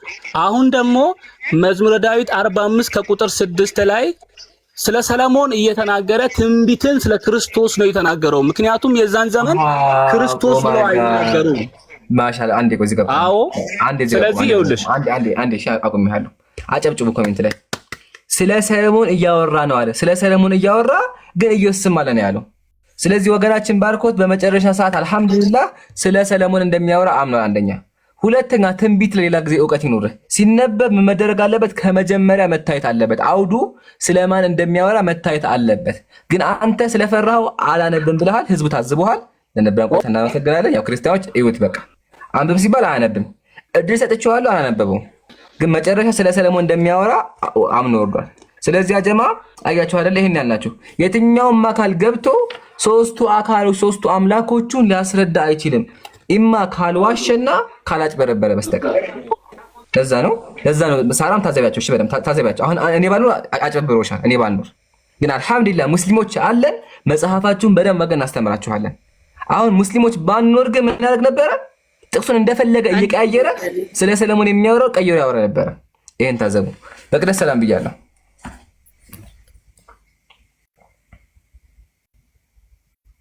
በቀኙ ታርጊ መቅደስ ሳራለሽ አንድ ጥያቄ አለኝ፣ መጠየቅ የምፈልገው ጥያቄ አለኝ። መቅደስ ካየች ከላይ 3 ክርስቲያኖች አሉ። ሶስቱም ጥያቄ ያላቸው እኮ የነሱ ነፍስ አይቀርብም? አዎ እሺ ይጠይቁ፣ ችግር የለም። እሺ ሳራ መጠይቂያት። እኔ አልተመለሰልኝም። የጠየኩትን ጥያቄ ከቻሉ ይመልሱልኝ ጥያቄን። ከዛ ውጭ ግን የለኝም ነው የምጠይቁት። እሺ እኔ ለመለስ ብራን እሺ መልስ ኢምራን እንትን ቻሌንጅ ጀምረናል። ኢምራን 1 ሚሊዮን ለመሙላት እና 8000 ሰዎች አላችሁ። ቻሌንጁን ተቀላቅላችሁ ሸር ብታደርጉና የኢምራንን አሁን ፎሎ ያደርጋችሁ እዚህ ያላችሁ ፎሎ ብታደርጉና 1 ሚሊዮን ብትሞሉት በጣም አሪፍ ነው። እንደገና ደግሞ ሸር እያደረጋችሁ ሰዎች ፎሎ እንዳደርጉት ብታደርጉ ባረከላሁ ፊኩም እና 1 ሚሊዮን እንደምንም በዚህ ሳምንት ውስጥ መግባት አለበት። ውይይት ስላለ የውይይት ጥሪም ደግሞ ተደርጓል። ያንንም ዲዩት እያደረጋችሁ ለሁሉም እንድታሰራጩ በአክብሮት እንጠይቃለን። እንደገና አቡበከርን አሲንና ጀማልን ፎሎ አድርጓቸው። ባረከላሁ ፊኩም። ቀጥል። አንድ መሀል ላይ ነገር እኔም በቅድሚያ ሮብ 3 ሰዓት ላይ ዲቤት አለችን እንዳቀርቡላቸው የውይይት ያቀርበናል፣ እንጠብቃለን። ሁለተኛ ደግሞ የተያያዘ ነገር ማለት ነው። አንድ ወንድማችን በዚህ ሳምንት 1 ሚሊዮን ከገባ እኔ 100 ሺህ ብር እነይታለሁ ብሎ ለመጽሐፍ መግዣ ነይቷል። ስለዚህ ሁላችሁም ተሳተፉ። ለኸይርም ስራ ለምን 100 ሺህ ብር ሰጠማት መጽሐፍ እንገዛበታል። እንደዚያ መጽሐፎችን ስለምንገዛበት ለኛ ይጠቅመናል። ያው ተባበሩ ለዳዋ ስለሆነ ባረከላሁ ፊኩም። እሺ ይሄን ለመናገር ነው። ስለዚህ ሮብ እንዳቀርቡ ሁላችሁም። መቅደስ እፎ ይቅደም መሰለኝ። ቆይ አንዴ ልጁ እየጮኸ ነው ያለውን እፎ ይቅደም። እሺ መቅደስ ሚውት አድርጊ አንቺ። በቃ እሺ ሳራ ስለ ስላሴ እያወራን ነበረ። ያው ከልጁ ጋር ስለ ስላሴ እያወራሽ ነበረ። እሺ 8000 ሰው አለ እዚህ። አሁን ስለ ስላሴ ለማብራራት ኢምራን ደቂቃ እንድትሰጠኝ እፈልጋለሁ። ምክንያቱም እንድታቆራርጠኝ ስላልፈለግኩ ማለት ነው። እውነትን እንድናቅ ከሆነ ደቂቃ ስጠኝና ስለ ስላሴ በብሉይ ኪዳን እንዴት እንደተገለጸ እኔ አብራራለሁ። ሌሎችም ማነሽ ሳራን ብትሆኚ ሌሎቻችሁም በደንብ ክርስትናን አሁን ትማራላችሁ ማለት ነው። ስለዚህ ኢምራን በአንተ ፍቃድ አንዴ ደቂቃ ስጠኝ። እሺ ልግባ። 3 ደቂቃ ሰጣለሁ። እሺ ሳራ አንዴ ሳራ ተፈቅጅልኝ፣ እኔ ጋር ያወራ ተፈቅጅልኛለሽ? አንዴ ፈቅጅልኝ፣ እኔ ጋር ያወራ። እሺ አመሰግናለሁ። የሚወጣ ፈቅዳለሽ ማለት ነው። አሁን እፎይ 3 ደቂቃ ወስጄ የፈለግኩትን አስረዳለሁ ነው ያለው። ለምን ደቂቃ ከሌለ ስለሚጋዝ ችግር የለውም። 3 ደቂቃ ሰጣለሁ። በ3 ደቂቃ ታስረዳለህ፣ እኔ ደግሞ በ3 ደቂቃ እመልስልሃለሁ ማለት ነው። 3 ደቂቃ አለ፣ በ3 ደቂቃ ስላሴን አስረዳ። ያላ በጣም ጥሩ። በማስረጃ ኦኬ፣ በማስረጃ ችግር የለውም። ሰዓቱ ሲደርስ ይሄ አቁም ምናምን በለኝ። እሺ እንግዲህ ስለ ስላሴ ስናነሳ ስላሴ ማለት እንግዲህ እግዚአብሔር አንድ ነው። እግዚአብሔር አንድ ነው። በደንብ መረዳት ያለባችሁ እኛ ስላሴ ስንል ወይም ደግሞ አብ ወልድ መንፈስ ቅዱስ ስንል ክርስቲያኖች 3 አምላክ አላልንም። አንድ እግዚአብሔር ነው ያለው። ያ እግዚአብሔር ግን 3 አካላት እንዳሉት ነው የምናስተምረው ማለት ነው። 3 አምላክ ያላችሁት ትክክል አይደለም ማለት ነው። ሌላው በብሉይ ኪዳን ደግሞ ስላሴ በአዲስ ኪዳን መገለጡን ያገኘው በመላእክት ያገኘው በአዲስ ኪዳን ነው። በብሉይ ኪዳን ላይ ግን ሐሳቡ ነበረ የስላሴ ማለት ነው። ይሄንንም ማስረዳት እችላለሁ ማለት ነው። 3 አካላት በብሉይ ኪዳን ይታወቁ ነበረ። ለምሳሌ በማስረጃ ለማስረዳት ያክል እዚህ ጋር እንደምትመለከቱት ኦሪት ዘፍጥረት ከኦሪት ዘፍጥረት እጀምራለሁ። ትልቁ ላድርገኝ ከቻልክ ኢምራን። እሺ እዚህ ጋር ካያችሁ ይሄ ኦሪት ዘፍጥረት ነው፣ እያያችሁ ነው። ኦሪት ዘፍጥረት ምዕራፍ 1 ላይ እንግዲህ እኛ ስላሴ የምንለው አብ ወልድና መንፈስ ቅዱስን ነው። በደም ተረዱ። አብና ወልድ መንፈስ ቅዱስ ማለት ነው። ኦኬ። ስለዚህ እዚህ ጋር ምን ይላል? በመጀመሪያ እግዚአብሔር ሰማይና ምድርን ፈጠረ ካለ በኋላ ቁጥር 3 ላይ እግዚአብሔርም ብርሃን ይሁን አለ፣ ብርሃንም ሆነ። ቁጥር 2 ላይ ይቅርታ፣ ምድርም ባዶ ነበረች፣ አንዳችም አልነበረባትም፣ በጨለማው በጥልቁም ላይ ነበረ፣ የእግዚአብሔርም መንፈስ በውሃ ላይ ሰፎ ነበረ ይለናል። አንድ አካል እዚህ ጋር ቁጠሩልኝ። እዚህ ጋር ማንን ጠራ ማለት ነው? ብሉይ ኪዳን የእግዚአብሔር መንፈስና እግዚአብሔር እንዳለ ጠርቷል ማለት ነው። ሌላ ማስረጃ ደግሞ ስለ አብና ስለ ወልድ እዚህ ጋር እግዚአብሔርን አብ አለው፣ መንፈስ ቅዱስን ደግሞ የእግዚአብሔር መንፈስ ብሎ ገልጾታል። ስለ ወልድ ደግሞ ሌላም ማስረጃ ከተፈለገ ኦሪት ዘፍጥረት ማየት እንችላለን። ኦሪት ዘፍጥረት ምዕራፍ 18 ማውጣት እችላለሁ። ለምሳሌ ኦሪት ዘፍጥረት ምዕራፍ 18 ይቅርታ ኦሪት ዘፍጥረት ምዕራፍ 18 ቁጥር 1 ላይ ስንመለከት ይሄው ማንበብ ይቻላል። በቀትርም ጊዜ እርሱ በድንኳኑ ደጃፍ ተቀምጦ ሳለ እግዚአብሔር በመምሪያ አድባር ዛፍ ተገለጠለት። በደንብ አስተውሉ። የተገለጠለት እግዚአብሔር ነው። ለማን? ለአብርሃም። ከዚያ አብርሃም አይኑንም አነሳና 3 ሰዎች በፊቱ ቆመው አየ ይላል። ስለዚህ አንዱ እግዚአብሔር ሲገለጥለት ለአብርሃም ያየው ስንት አምላክ ነው? ወይም ደግሞ ይቅርታ በሰው አምሳል ስለተገለጠለት 3 ሰዎችን አይተዋል ማለት ነው። ስለዚህ አብ ወልድ መንፈስ ቅዱስ የሚለው ሐሳቡ ጽንሰ ሐሳቡ እዚች ጋር ይገኛል። ሌላም ደግሞ ማንሳት እንችላለን። ለምሳሌ በትንቢተ ኢሳይያስ ይቅርታ ትንቢተ ኢሳይያስ ምዕራፍ 6 ቁጥር 3 ላይ ቁጥር 1 ጀምረን ማንበብ ይችላል። ቁጥር 3 ላይ አንዱም ለአንዱ ቅዱስ ቅዱስ ቅዱስ የሰራዊት ጌታ እግዚአብሔር ይላል። ስለዚህ እዚህ ጋር 3 ቅዱስ ጠቅሶ አንድ እግዚአብሔር ነው ያለው። አስተውሉ። ቅዱስ ቅዱስ ቅዱስ የሰራዊት ጌታ እግዚአብሔር መላእክቱ ሲያመሰግኑ ማለት ነው። ሌላም ደግሞ ስለ ጌታችን ስለ ኢየሱስ ክርስቶስ ደግሞ ስለ ጌታችን ስለ ኢየሱስ ክርስቶስ በመዝሙረ ዳዊት ላይ ተጠቅሷል። ይሄ ሁሉ እንግዲህ የምናየው መዝሙር 110 ማየት እንችላለን። መዝሙር 110 ቁጥር 1 ላይ በቃ ሚውት አድርጌያለሁ። ደቂቃን ጨርሰሃል ኢምራን። 3 ደቂቃ ሰጣለሁ ላንተ። እፎይታ ሚውት አድርጌያለሁ። እናመሰግናለን። መቀጠል ትችላለህ ኢምራን። ጀምር በለኝና መቀጠል ትችላለህ። ትልቁ ላይ ልሆንና መጀመሪያ ለመሞከርህ እናመሰግናለን። አስጀምረው ሀቢቢ። ግን ያ ጀማ እዚህ ጋር ያላችሁ 10 ሰዎች በደንብ አዳምጡ። ያወራው ነገር በሙሉ ውሸት እንደሆነ አሳያችሁ። መጀመሪያ ምን አለ? ቅዱስ ቅዱስ ቅዱስ የሚል አለ። ስለዚህ ሶስት ናቸው የሚል ነገር ተናገረ። ማሻአላ እንስማማ፣ ችግር የለውም። ቅዱስ ቅዱስ መባሉ ሶስት የሚያደርጋቸው ከሆነ መጽሐፍ ቅዱስ ላይ መጽሐፈ ኩፋሌ ምዕራፍ 14 ቁጥር 5 ላይ እግዚአብሔር አብርሃምን አብርሃም አብርሃም አብርሃም አብርሃም ብሎ ጠራው ይላል። ስለዚህ ሶስት አብርሃም አለ ማለት ነው። ይሄ ጀለስ ሶስት አብርሃም ሶስት ነው ማለት ነው። ሱብሃንአላህ አያችሁ አይደለ? ቅዱስ ቅዱስ መባሉ እግዚአብሔርን ሶስት የሚያደርገው ከሆነ ሶስት አብርሃም አለ። አንደኛ ታዲያ ቅዱስ ቅዱስ ማለት ትርጉሙ ምንድነው? ካንተ መከቱ የቤተ ክርስቲያን አባቶች ራሱ እንዳብራሩት ምድር እየደጋገሙ አምላክን ያመሰግናሉ። ኤቨር ጌቲንግ ቦርድ አይሰለችም የሚል ትርጓሜ ነው ያለው። አንደኛው ውሸት። ሁለተኛው ውሸት ምን አለ? እኛ እኮ አንድ አምላክ ነው የምናመልከው፣ ሶስት አምላክ አናመልክም ማለት ይሄም ውሸት ነው። ክርስቲያኖች ድብን አድርጋችሁ ሶስት አምላክ ታመልካላችሁ። መጽሐፋችሁም ላይ ተመልከቱ። መጽሐፋችሁ ላይ ምን ይላል? ዛሬ ሶስቱ ጌቶች በድንኳን ውስጥ እንደተስተናገዱ አለ። ስንት? ሶስቱ ጌቶች። ኢቭን ስዕል ራሱ አላቸው። አብ ወልድ መንፈስ ቅዱስ በስዕል ገጭ ብለው አምላክ ናቸው። ሶስት አምላክ አላመልክም ያልከው ይሄ ማጭበርበር ይባላል። ሶስት አምላክ እንዳለ ቤተ ክርስቲያን ራሱ ታምናለች። በመጽሐፏ ላይ ያው ሶስት ጌታ ብላ ጽፋለች። ታዘቡ፣ ሳራ ታዘቢ ምን ያክል እንደሚዋሹ። ቀጥሎ ወደ አብርሃም ቤት ስላሴዎች ገቡ አለ። ሰምታችኋል? ወደ አብርሃም ቤት ማን ገቡ? ስላሴዎች ገቡ አለ። ይሄ ውሸት ነው። ወደ አብርሃም ቤት የገቡት መልአክ ናቸው። ማስረጃ ደግሞ ከመጽሐፍ ቅዱስ እናሳያለን። መጽሐፈ ኩፋሌ ምዕራፍ 10 ተመከቱ። በአራተኛ ወር መባቻ በመብሬ ባለው በግራዩ ስር ለአብርሃም ተገለጥንለት አለ። ማን? መልአኩ። መልአኩ ምን አለ? ለአብርሃም ተገለጥንለት። የመጣው ማን ነው? እግዚአብሔር ሳይሆን ማን ነው?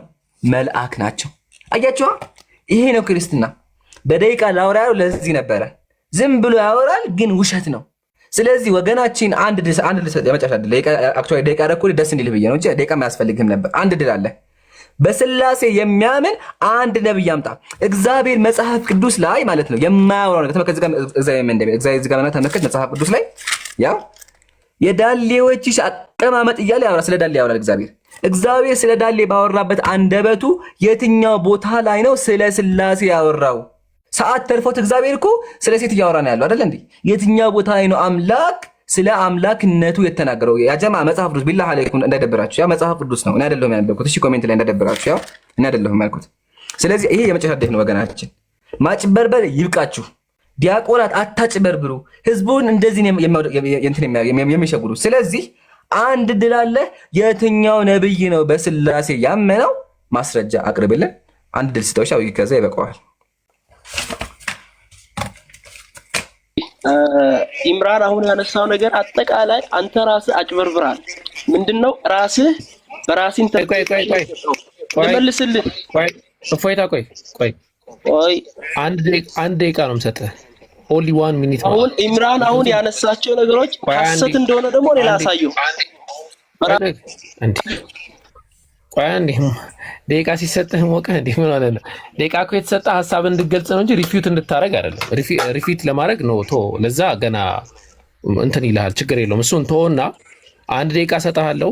በጣም ፌር ነው ማለት ሙስሊሞች በዚህ ደረጃ ነው ባይዘው የምናስተናግደው። ለዛ ነው ፌር እንዲሆን አንድ ደቂቃ እንሰጥሃለን። ሀሳብን ታስቀምጣለህ። አንድ ደቂቃ ሀሳቡን ያስቀምጣል። ፔሬድ። ከዛ በኋላ ሌሎች ሰዎች የሚስተናገዱ ከሆነ ይስተናገዳሉ። ሌላ ማድረግ ያለብን ነገር ካለ ወደዛ እንሄዳለን። እያወያየን አይደለም። ፕሊዝ እንደዛ ፊል እንዳታረካዊ ነው። እሺ አንድ ደቂቃ ሰጣለሁ። አድምጠኝ። አሁን ኢምራን ሁለት ደቂቃ አድርጌልሃለሁ። ጀምሯል። ቀጥል። እኔ ኢምራንን ራሱ መልሼ መጠየቅ እችላለሁ። ችግር የለውም። እኔ እኮ አብርሃምን ምን አለ? አብርሃም አብርሃም አብርሃም ብሎ ተጣራ። አብርሃምን 3 ጊዜ ነው እግዚአብሔር የጠራው። አሁን የሶስቱ ምንድነው ቅዱሳን መላእክት እግዚአብሔርን ሲጠሩት 3 ጊዜ ጠርተው ነው። ከዚያ አንድ ጊዜ ብቻ። ይሄ በቁጥር የተወሰነ ነው። ገባህ አይደለ? አብርሃም ግን ማንንም በዚህ አይነት አጠራር የተጠራ የለም። 3 ጊዜ አልጠራም ማንንም እግዚአብሔር። አብርሃም አብርሃም አብርሃም 4 ቁጥር ነው፣ ይለያል ከስላሴ። ይሄ ማስረጃ መሆን አይችልም። ሁለተኛ ደግሞ ጌታችን ኢየሱስ ክርስቶስ በማቴዎስ ወንጌል ምዕራፍ 28 ቁጥር 19 ላይ እንግዲህ ሂዱና አሕዛብን ሁሉ በአብ በወልድ በመንፈስ ቅዱስ ስም አጥምቁ ይላል። ይሄንን ለኢምራን ጥያቄ ያቀርባለሁ። እነዚህ ሶስቱ አብ ወልድ መንፈስ ቅዱስ የተባሉት ማን እንደሆነ ታብራራልኛለህ። ሁለተኛ ደግሞ በአንደኛ ቆሮንቶስ ማለት ነው። ይቅርታ ሁለተኛ ቆሮንቶስ ምዕራፍ 13 ቁጥር 14 ላይ ማየት ይቻላል። እንዲህ ይላል የጌታ የኢየሱስ ክርስቶስ ጸጋ አንድ የእግዚአብሔር እንደውም አውጥቼ ላሳያችሁ ደቂቃ ስላለኝ ሁለተኛ ቆሮንቶስ በማስረጃ ማውራት ስለምንፈልግ ማለት ነው። ሁለተኛ ቆሮንቶስ ማውራት ይቻላል ምዕራፍ 13 ቁጥር 14 ላይ ሁላችሁም አውጡ። ክርስቲያኖችም ተማሩ በደንብ ከዚህ። እሺ ይኸው ይታያል አይደለ? ሁላችሁም ስለዚህ ይሄንን ማየት ይቻላል። ትልቁ ላድርገኝ አንዴ ሁሉም እንዲያዩ ትልቁ ላድርገኝ። እሺ ይኸው ሁለተኛ ቆሮንቶስ ምዕራፍ 13 ቁጥር 14 ላይ እንዲህ ይላል። አስተውሉ። እዚህ ጋር 3 አካላት አሉ። የጌታ የኢየሱስ ክርስቶስ ጸጋ 1፣ ሁለተኛ የእግዚአብሔር ፍቅር 2፣ ሶስተኛ ላይ የመንፈስ ቅዱስ ህብረት ከሁላችሁ ጋር ይሁን አሜን ይላል መጽሐፍ። ስለዚህ ኢየሱስ እግዚአብሔርና መንፈስ ቅዱስ በቃ ቴንክ ዩ ኢምራን። አንዴ ከመቀጠል በፊት አንድ ብሪፍ ማድረግ ያለብኝ ነገር ስላለ ለሁለታችሁም ጥያቄ አለኝ። አንድ አፍታ ከዛ ኢምራን ደቂቃን ትጠቀማለህ። አንዴ እዚህ ጋር ልቀጥልና ኢንሻአላህ ሐሳቡ እንዳይረሳ ብዬ ነው። ከዛ እንቀጥላለን። ደቂቃም አያስፈልገውም። እዚህ ፖይንት ላይ ቀጥልና እንቀጥላለን። እሺ በመጀመሪያ ሁላችሁም ኮሜንት ላይ አጨብጭቡለት። እኔ አጨብጭብልሃለሁ። እፎይታ ለምን ካልከኝ አንተ ቢያንስ ሞክርሃል ያቅምህን። እንደ ዲያቆኖቹ ቤትን ዘግተህ አላወራህም። ጎበዝ ነህ። ማሻአላህ አለይክ። አንደኛ። ሁለተኛ አብርሃም ላይ አልከኝ። አብርሃም ላይ አብርሃም አይልም 4 ጊዜ ነው። ስለዚህ ስላሴ አይደለም ማለት ግዴታ 3 መሆን አላጋቸው 3 መሆን አለበት ነው። ማሻአላህ። እሺ በዛ አናሎጂ ከሄድን በደንብ ጥቅሱን ይዩትማ። እግዚአብሔርም አብርሃምን ከዛ እዚህ ጋር ምናለች ምልክት አለች። ምልክት ይዩልኝ። አብርሃም 1 አብርሃም 2 አብርሃም 3 ጊዜ ነው ያለው። በአንተ ሎጂክ ከሄድን አብርሃም 3 ነው። እንደው 4 እንኳን ይሄን እንኳን ብቆጥረው ስለዚህ 4 አብርሃም አለ። አያችሁ አይደል? ምን አይነት ሰዎች እንደሆነ ያጀማ ምን አይነት ሰዎች እንደሆኑ። ቅዱስ ተባለ 3 እግዚአብሔር ነው። ሱብሃንአላህ አምራቸውን በዛ ይሁት። ሱብሃንአላህ። ቀጥሎ በወልድ መንፈስ ቅዱስም አጥምቆ የሚላል አልከኝ። እሱም ጭማሪ ነው። የማቴዎስ ወንጌል ምዕራፍ 28 ጭማሪ ነው። ሐዋርያት ጭራሽ ሆኖ በአብ በወልድ አጥምቆ አያውቁም። የሚያጠምቁት በኢየሱስ ስም ነው። ይሄ ማጭበርበር ነው። አያችሁ አይደል? ይሄ ራሱ ምንድነው? ማጭበርበር ነው። አሁን ያጀማ እንዳያችሁት ወገናችን ቢሞክርም ስላሴ የሚባለውን ነገር ከመጽሐፍ ቅዱስ ሊያመጣ አልቻለም። የለም ክርስቲያኖች የሚላሉ አምላካችን ይትዋሃዱ በመለኮት ወይሰለሱ በአካላት አንድ ሲሆኑ 3 ናቸው፣ 3 ሲሆኑ 1 ናቸው ይላሉ። ይሄ አስተምሮ ሽታው የሚል መጽሐፍ ቅዱስ ላይ እጄ ላይ መጽሐፍ ቅዱስ አለ። ሌላም ዲያቆን ካለ ይግባና ያሳየን። የለም ነቢያት የሰበኩት መጽሐፍ ቅዱስ ላይ አንድ አምላክ አለ የሚል ነው። አንድ አምላክ አለ ብለው የሰበኩት በጣም ብዙ ቦታዎች ላይ ማለት ነው። በጣም ብዙ ቦታዎች ተመልከቱ። ምሳሌ መጽሐፍ ቅዱስ ምን እንደሚል እኔ ብቻዬን ነኝ ከኔ በቀር ሌላ አምላክ የለም አለ። አምላካችሁ እግዚአብሔር አንድ ነው አለ። ብዙ ጥቅሶች አሉ። እዚህ ጋር ተመልከቱ ምሳሌ ምን እንደሚል እኔ ግን እርሱ ግን ብቻውን ነው፣ እርሱንስ የሚመስለው ማን ነው አለ። አምላክ ብቻውን ነው የሚመስለው የለም ይላሉ። እነሱ ምን አደረጉ? አይ የሚመስለው አለ፣ ይሄኛው አምላክ ይሄኛውን ይመስላል፣ ይሄኛው ደግሞ ይሄኛውን ይመስላል ይላሉ። ቢላህ አለይኩም ምን አይነት አስተሳሰብ እንደሆነ አስቡት እናንተ። አምላክ 3 ነው። አንደኛው አምላክ ከጎኑ ሌላ አምላክ አለ። አንደኛው አምላክ አባት ነው፣ አንደኛው አምላክ ልጅ ነው፣ አንደኛው ደግሞ ከአፍንጫ ይመጣል። ላሳያችሁ። አፍንጫ ውስጥ ነው ያለው አንደኛው አምላክ። አፍንጫ ውስጥ ያለ አምላክ ቅድም መንፈስ ቅዱስ ሲል ነበር። መንፈስ ቅዱስ ያለው አፍንጫ ውስጥ ነው። ተመልከቱ መጽሐፈ ኢዮብ ምዕራፍ 27 እስትንፋሴ በእኔ ውስጥ የእግዚአብሔርን መንፈስ በአፍንጫዬ ውስጥ ገና ሳለ አለ። ስለዚህ አምላክ የኢዮብ አፍንጫ ውስጥ ነበር። አፍንጫ ውስጥ ያለ አምላክ ሱብሃንአላህ። ለዓለማቱ ጌታ ጥራት ይገባው። ኢምራን በጣም ይቅርታ አድርግልኝና ማለት ነው። ኢምራን በጣም ሞክረህ አድልሃ ፕሊዝ ጨረበርክ ነው ኢምራን። በእውነት አንተ አትጮህ እንዴ ደቂቃ ጨርሳል እኮ አንዴ የምታልቀው አትረበሽ አንዴ ፕሊዝ። ወንድ ከሆንክ አሁን በስነ ስርዓት እናውራ። ቆይ እድል እኮ አትወርድም ይታል ኖ አያቸው ያጀመ መወድ ፈልጓል። ለምን ረጋትልም እንትና ስምህ ማን ነው? አልወርድ የፈለገ ቢሆን አልወርድም። እኔ አሁን ያጨበረብኩ የተዋረድኩ እኮ አንተን ሀቢቢ። ህዝቡ እኮ አየኩ የእግዚአብሔር ቃል እንዴት እንደምታጨበረብር እኮ ህዝቡ እኮ አየ። አንተ ህዝቦቹ ራሱ ከዛው ቆይ እስቲ እንዲረጋው ሰው አሁን አረስቲ ያጀማ ምን ይሻላል? አሁን ይሄ ልጅ ምንም እኮ ያስወራ አንተ በደቂቃ አይደለም ያወራው ስነ ስርዓት እናወራ እንትና ፎይታ ደቂቃ ተሰጥቶ እድልህ ተሰጥቶ አውርተሃል። አሁን አትደራረብ ፕሊስ ማለት ነው ከይቅርታ ጋር እንትኑን አበጡት ይቅርታ አድርግልኝና ከሁለት ደቂቃ በላይ ነው ያወራው። አልሰጠሁትም። አዎ አልሰጠሁትም። ፋይናላይዝ እያደረገና ስላለቀ ነው የተሰጠ እድል ጨርሰሃል። እንደው እጃችንን ስማ አመስግነህ ነገ ከነገ ወዲያ ደግሞ ደህና ሰንብቱ ብለህ ነገ ከነገ ወዲያ እመጣለሁ መስተንግዷችሁ ምርጥ ነው ብላ አጫጭ ገለጥ ቃል ነበር። እኔ እኮ ያላልኩትን ብለዋል አልክ። መጽሐፍ ቅዱስ ማይለውም ሌላ ክርስቲያን ቃል ኢንሻአላህ አንተም በሉና ባይዘው እንትን አይወድላቸውም። ድሮ የኢትዮጵያ ሕዝብ የሚባለው ነገር ነበር የሆነ ነፃነት አይወድም የኢትዮጵያ ሕዝብ ይባላል እና እንደዚህ አይነት ነገር ሆኖ አባባሉ አህያ ማራቅማት ይባላል። አህያ ማራቅማትም ያጀማ ደቂቃ ስጡኝ አለ ደቂቃ ሰጠን፣ ጨምሩልኝ አለ ጨምረንለት፣ አስወርተው መጮህ ጀመረ። ለመሳችሁ መርፌ ሰርቷል። ውሸቱ ተጋልጧል። ለዛ ነው ሳራ አይተሻል አይደለ? አዳምጠሻል ውይይቱን? አዳምጫለሁ። በጉጉት እያዳመጥኩኝ ነበረ። ምንም አልመለሰልኝም። ሲጀመር ምንም ከኔ ጥያቄ ጋር የማይመሳሰል ነገር ነው ዝም ብሎ የሚያወራው። እኔ የጠየቅኩት ሌላ የሚያስረዳኝ ሌላ። እኔ በስርዓት በግልጽ የሚያስረዳኝ ነው የፈለኩት እንጂ እንደዚህ የሚያወራኝማ ሞልቷል።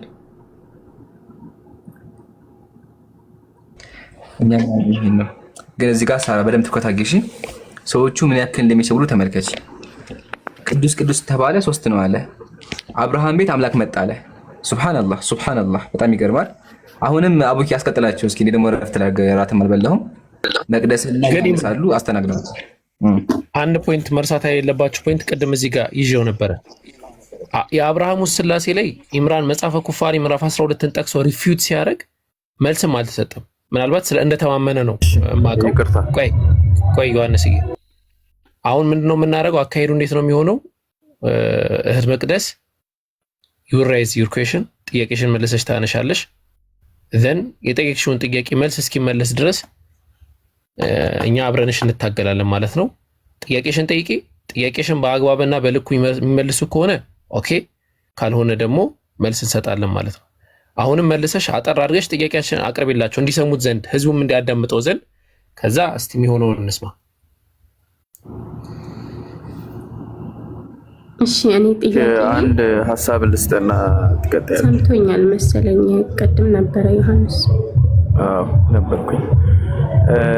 ለምንድን ነው ግን እዚህ ጋር መጠየቅ ያስፈለገው ሳራ? ቆይ እሱ ብዙ እሱ ኢንሻአላህ ዮሐንስ ቆይ አይ አንዴ ለማወቅ ነው። አይ እኔ ብዙ ቦታ ጠይቄያለሁ። እኔ ብዙ ቦታ ይሄኛው አካውንት አዲስ ነው።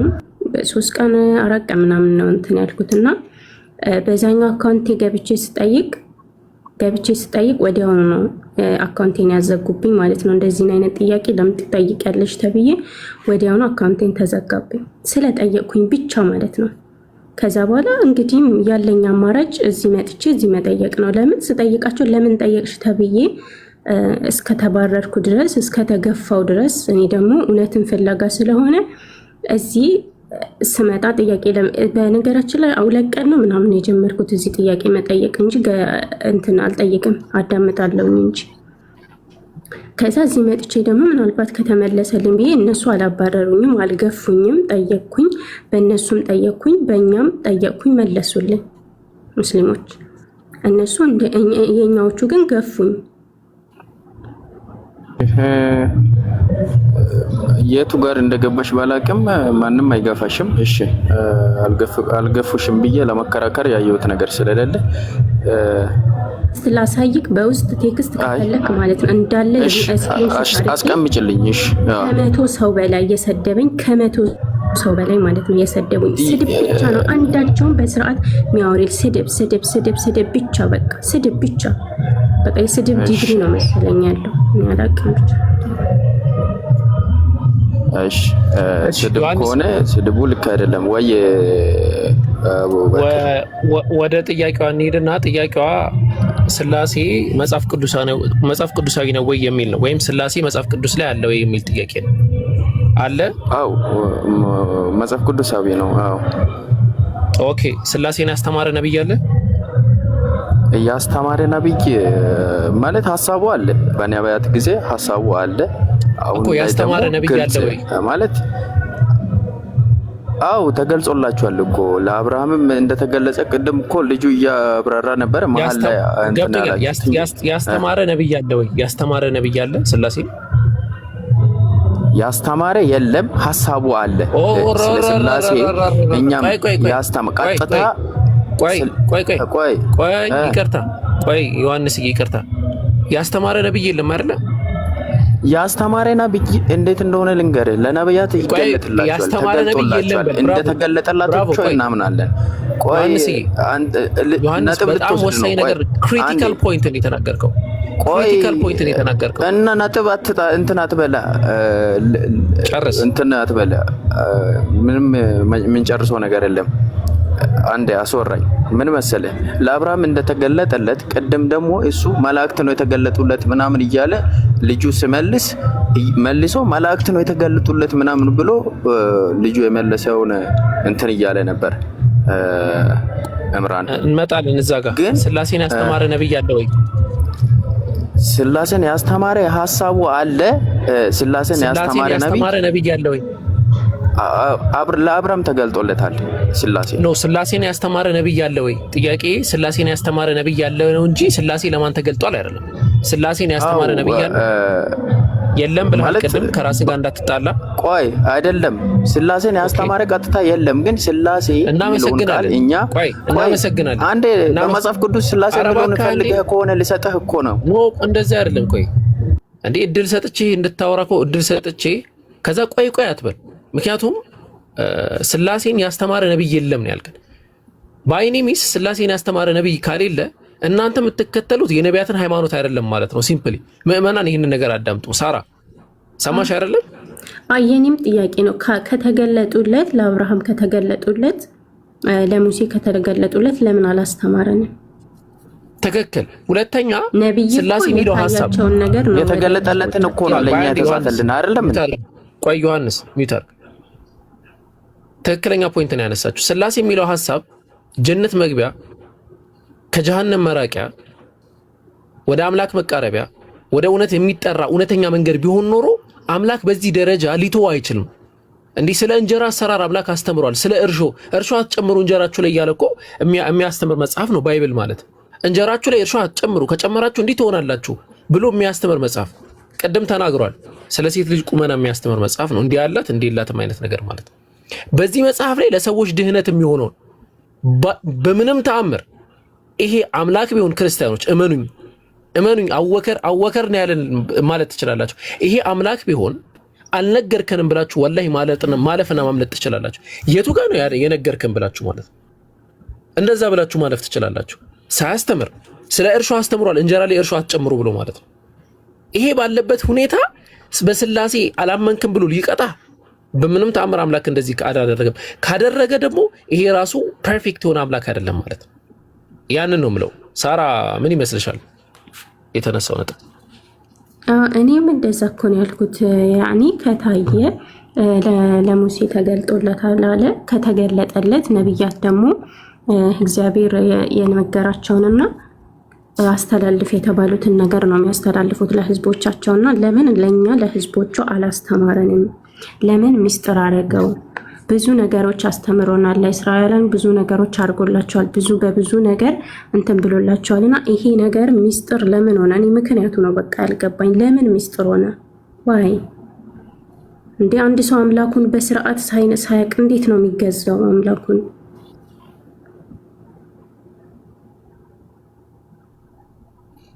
መሰረታዊ ነገር ነው። አሁንም ለዚህ መሰረታዊ መልስ አታ አንድ ወገናችሁ ክርስቲያን ወገናችሁ ሳራ መልስ አጥቻለሁ፣ ይሄ ስላሴ የሚለውን ነገር እዚህ መጽሐፍ ላይ አጥቻለሁ፣ አግዙኝ፣ እርዱኝ እያለች እየተጣራች ትገኛለች። አሁንም ይህንን እረዳለሁ፣ አግዛለሁ፣ ስላሴ ተጠቅሷል፣ አስረዳለሁ፣ አስተምራለሁ የሚል ማንኛውም ሰው መግባት ይችላል። መቅደስ ሰላም ብያለሁ። እንትን አቡበከርን ፎሎ አድርጉ። 8700 ሰዎች አላችሁ። ኢምራን ቻሌንጅ ጀምራለን ለኢምራን 1 ሚሊዮን ለመሙላት እና ሁላችሁም እዚህ ያላችሁ ቻሌንጁን ተቀላቀሉ። 1 ሚሊዮን እንዲገባ የምትችሉትን አድርጉ። ባረከላሁ ፊኩም። በዚህ ሳምንት ውስጥ 1 ሚሊዮን ከገባ ደግሞ የሆነ ወንድም የመጽሐፍ መግዣ 100,000 ብር ይሰጣል ለኢምራን ወይ ወንድሞችም ለሌሎችም ጠቃሚ ስለሚሆን መጽሐፍ ቢገዛ ብዙ ነገራቶችን በህት በማድረግ ሰዎች ወደ እስልምና እንዲመጡ የሚችሉትን ነገር ያደርጋሉና የምትችሉትን አድርጉ። ባረከላሁ ፊኩም እና ቻሌንጁ ተቀላቀሉ። ፎሎ አድርጉ። አሁን ፎሎ ያላደረጋችሁ እዚህ 8700 ሰዎች ፎሎ ካላደረጋችሁ ቤቱን ፎሎ አድርጉና አቡበከርን ፎሎ አድርጉ። ጀማልንም አሲንም ፎሎ ብታደርጉ በጣም ብዙ ነገሮች ትማራላችሁ ኢንሻአላህ። ምናልባት ያነሳውት ሐሳብ ቀልድ መስሎ የታያቸው ሰዎች አሉ። ላሳያችሁ። ዘጸአት ምዕራፍ 12 ቁጥር 15 ላይ 7 ቀን ቂጣ እንጀራ ትበላላችሁ አለ። በመጀመሪያው ቀን እርሾውን ከቤታችሁ ታወጣላችሁ። ከመጀመሪያ ቀን አንስቶ እስከ 7ኛው ቀን እርሾ ያለበት እንጀራ የሚበላ ነፍስ ከእስራኤል ተለይቶ ይጥፋል። እርሾ ያለበት እንጀራ እንዲበላ፣ እርሾ የሌለበት እንጀራ እንዲበላ፣ አንዲ በደንብ አብኳው፣ አንዲ በደንብ አታብኳው፣ አንዲ ኩፍ ይበል፣ አንዲ ኩፍ አይበል የሚልን ትምህርት አስቀምጧል። እርሾ የሚለው ቃል ባይብል ላይ በጣም ብዙ ቦታ ገብቷል።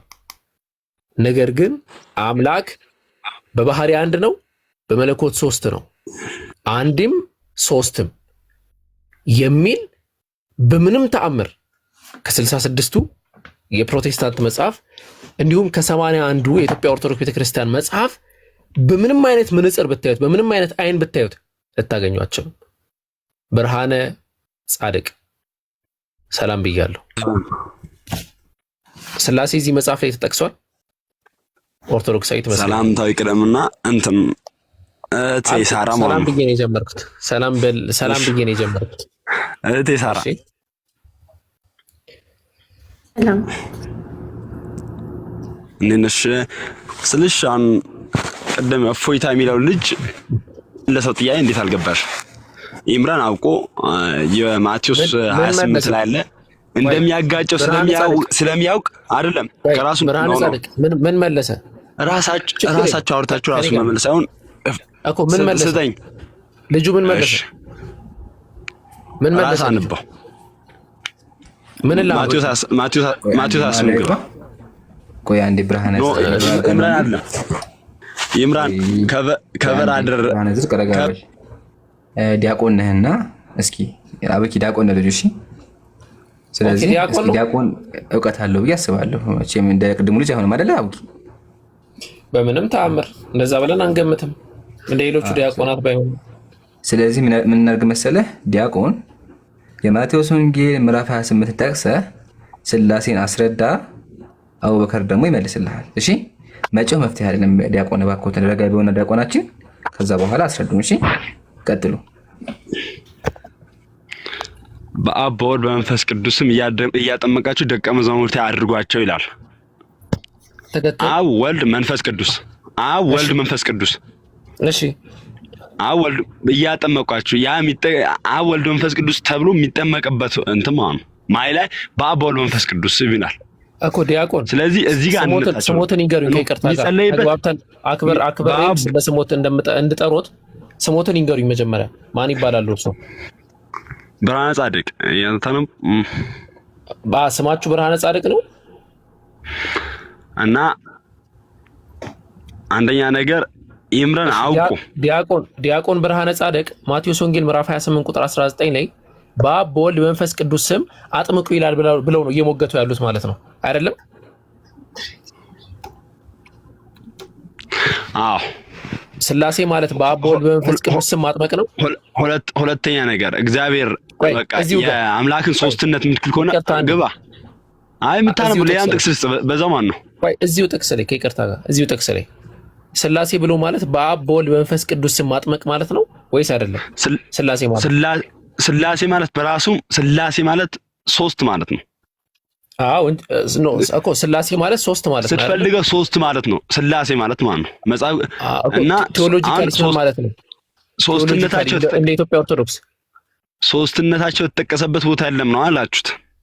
አይደለም። ሶስትነታቸው የተጠቀሰ ቦታ ማለት አይደለም። ቆይ ሶስትነታቸው የተጠቀሰ ቦታ ማለት አይደለም። አንዳንድ ማስረጃዎችን እዚህ ፊት ለፊት አንዴ ላቅርብሎትና እርሶም ይመልከቱ፣ ይገንዘቡ። ምናልባት ያለፎት ያመለጦት ነገር ካለ እሱንም ያገኛሉ ብዬ አስባለሁ። ስላሴ የሚለው ነገር ከቋንቋ አንጻር ስንመለከተው የግዕዝ ቃል ነው። ሶስት አደረገ ወይም ሶስትነት ማለት ነው። ይሄ የሚያጠራጥረን ነገር አይደለም። ቴዎሎጂካሊ ግን እንደ ኢትዮጵያ ኦርቶዶክስ ቤተክርስቲያን ስላሴ ብሎ ማለት አብ ወልድና መንፈስ ቅዱስ ሶስት አካላት ናቸው፣ ነገር ግን አንድ አምላክ ናቸው የሚለው የቴዎሎጂ አስተምህሮ ነው። ይህንን የኢትዮጵያ መጽሐፍ ቅዱስ ማህበር ያስቀመጠው ነው። እንዲሁም ደግሞ የኢትዮጵያ ኦርቶዶክስ ቤተክርስቲያን መምህራን በአጠቃላይ ስለ ሚስጥረ ሚስጥራት የሚለው መጽሐፍ መመልከት ይችላሉ። ሌሎችንም ስለ ነገረ ስላሴ ወይም ደግሞ ስለ ሚስጥረ ስላሴ ወይም ደግሞ ስለ ቴዎሎጂ የተጻፉ መጽሐፍት በሙሉ ይህንን ነው የሚያስቀምጡት።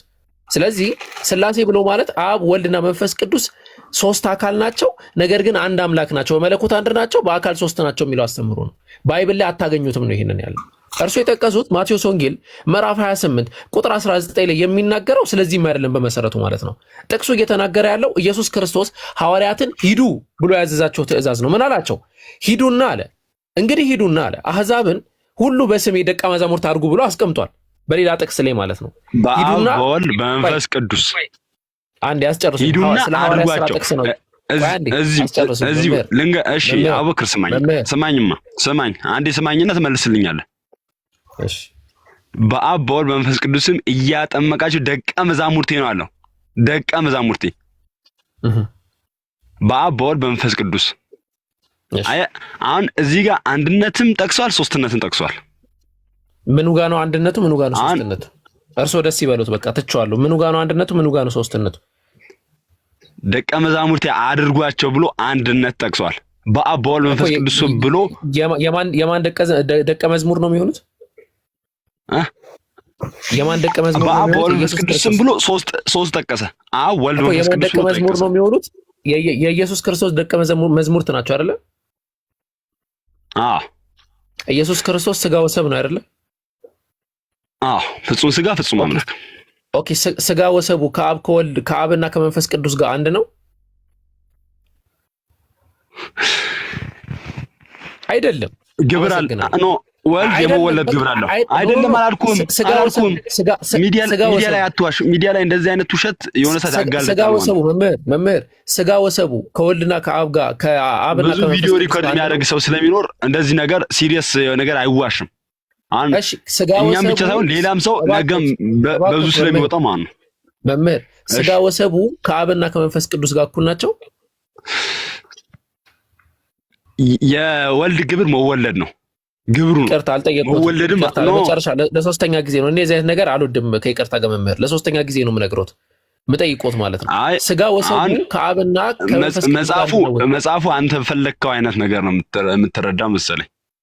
ስለዚህ አንድ ነገር ላስቀምጥና ኢምራን አውራቸው፣ ምናልባት ዲስሪስፔክትም እንዳይመስላቸው ከዚህ በላይ መሄዱን ብዙ ምንም አልፈልገውም። አንድ ነገር ተመልከቱ። ክርስቲያኖች ያስቀመጡትን ጥቅስ ራሳቸው ባመጡት ምንም አልሄድንም፣ ሙግት አላቀረብንም። ጥቅሱ የተበረዘ ነው እንኳን ብዬ ሌላ እንትን ኮንሴፕት ውስጥ ይሁን አዲስ የሆነባቸው ኮንሴፕት ውስጥ አላስቀመጥኩም።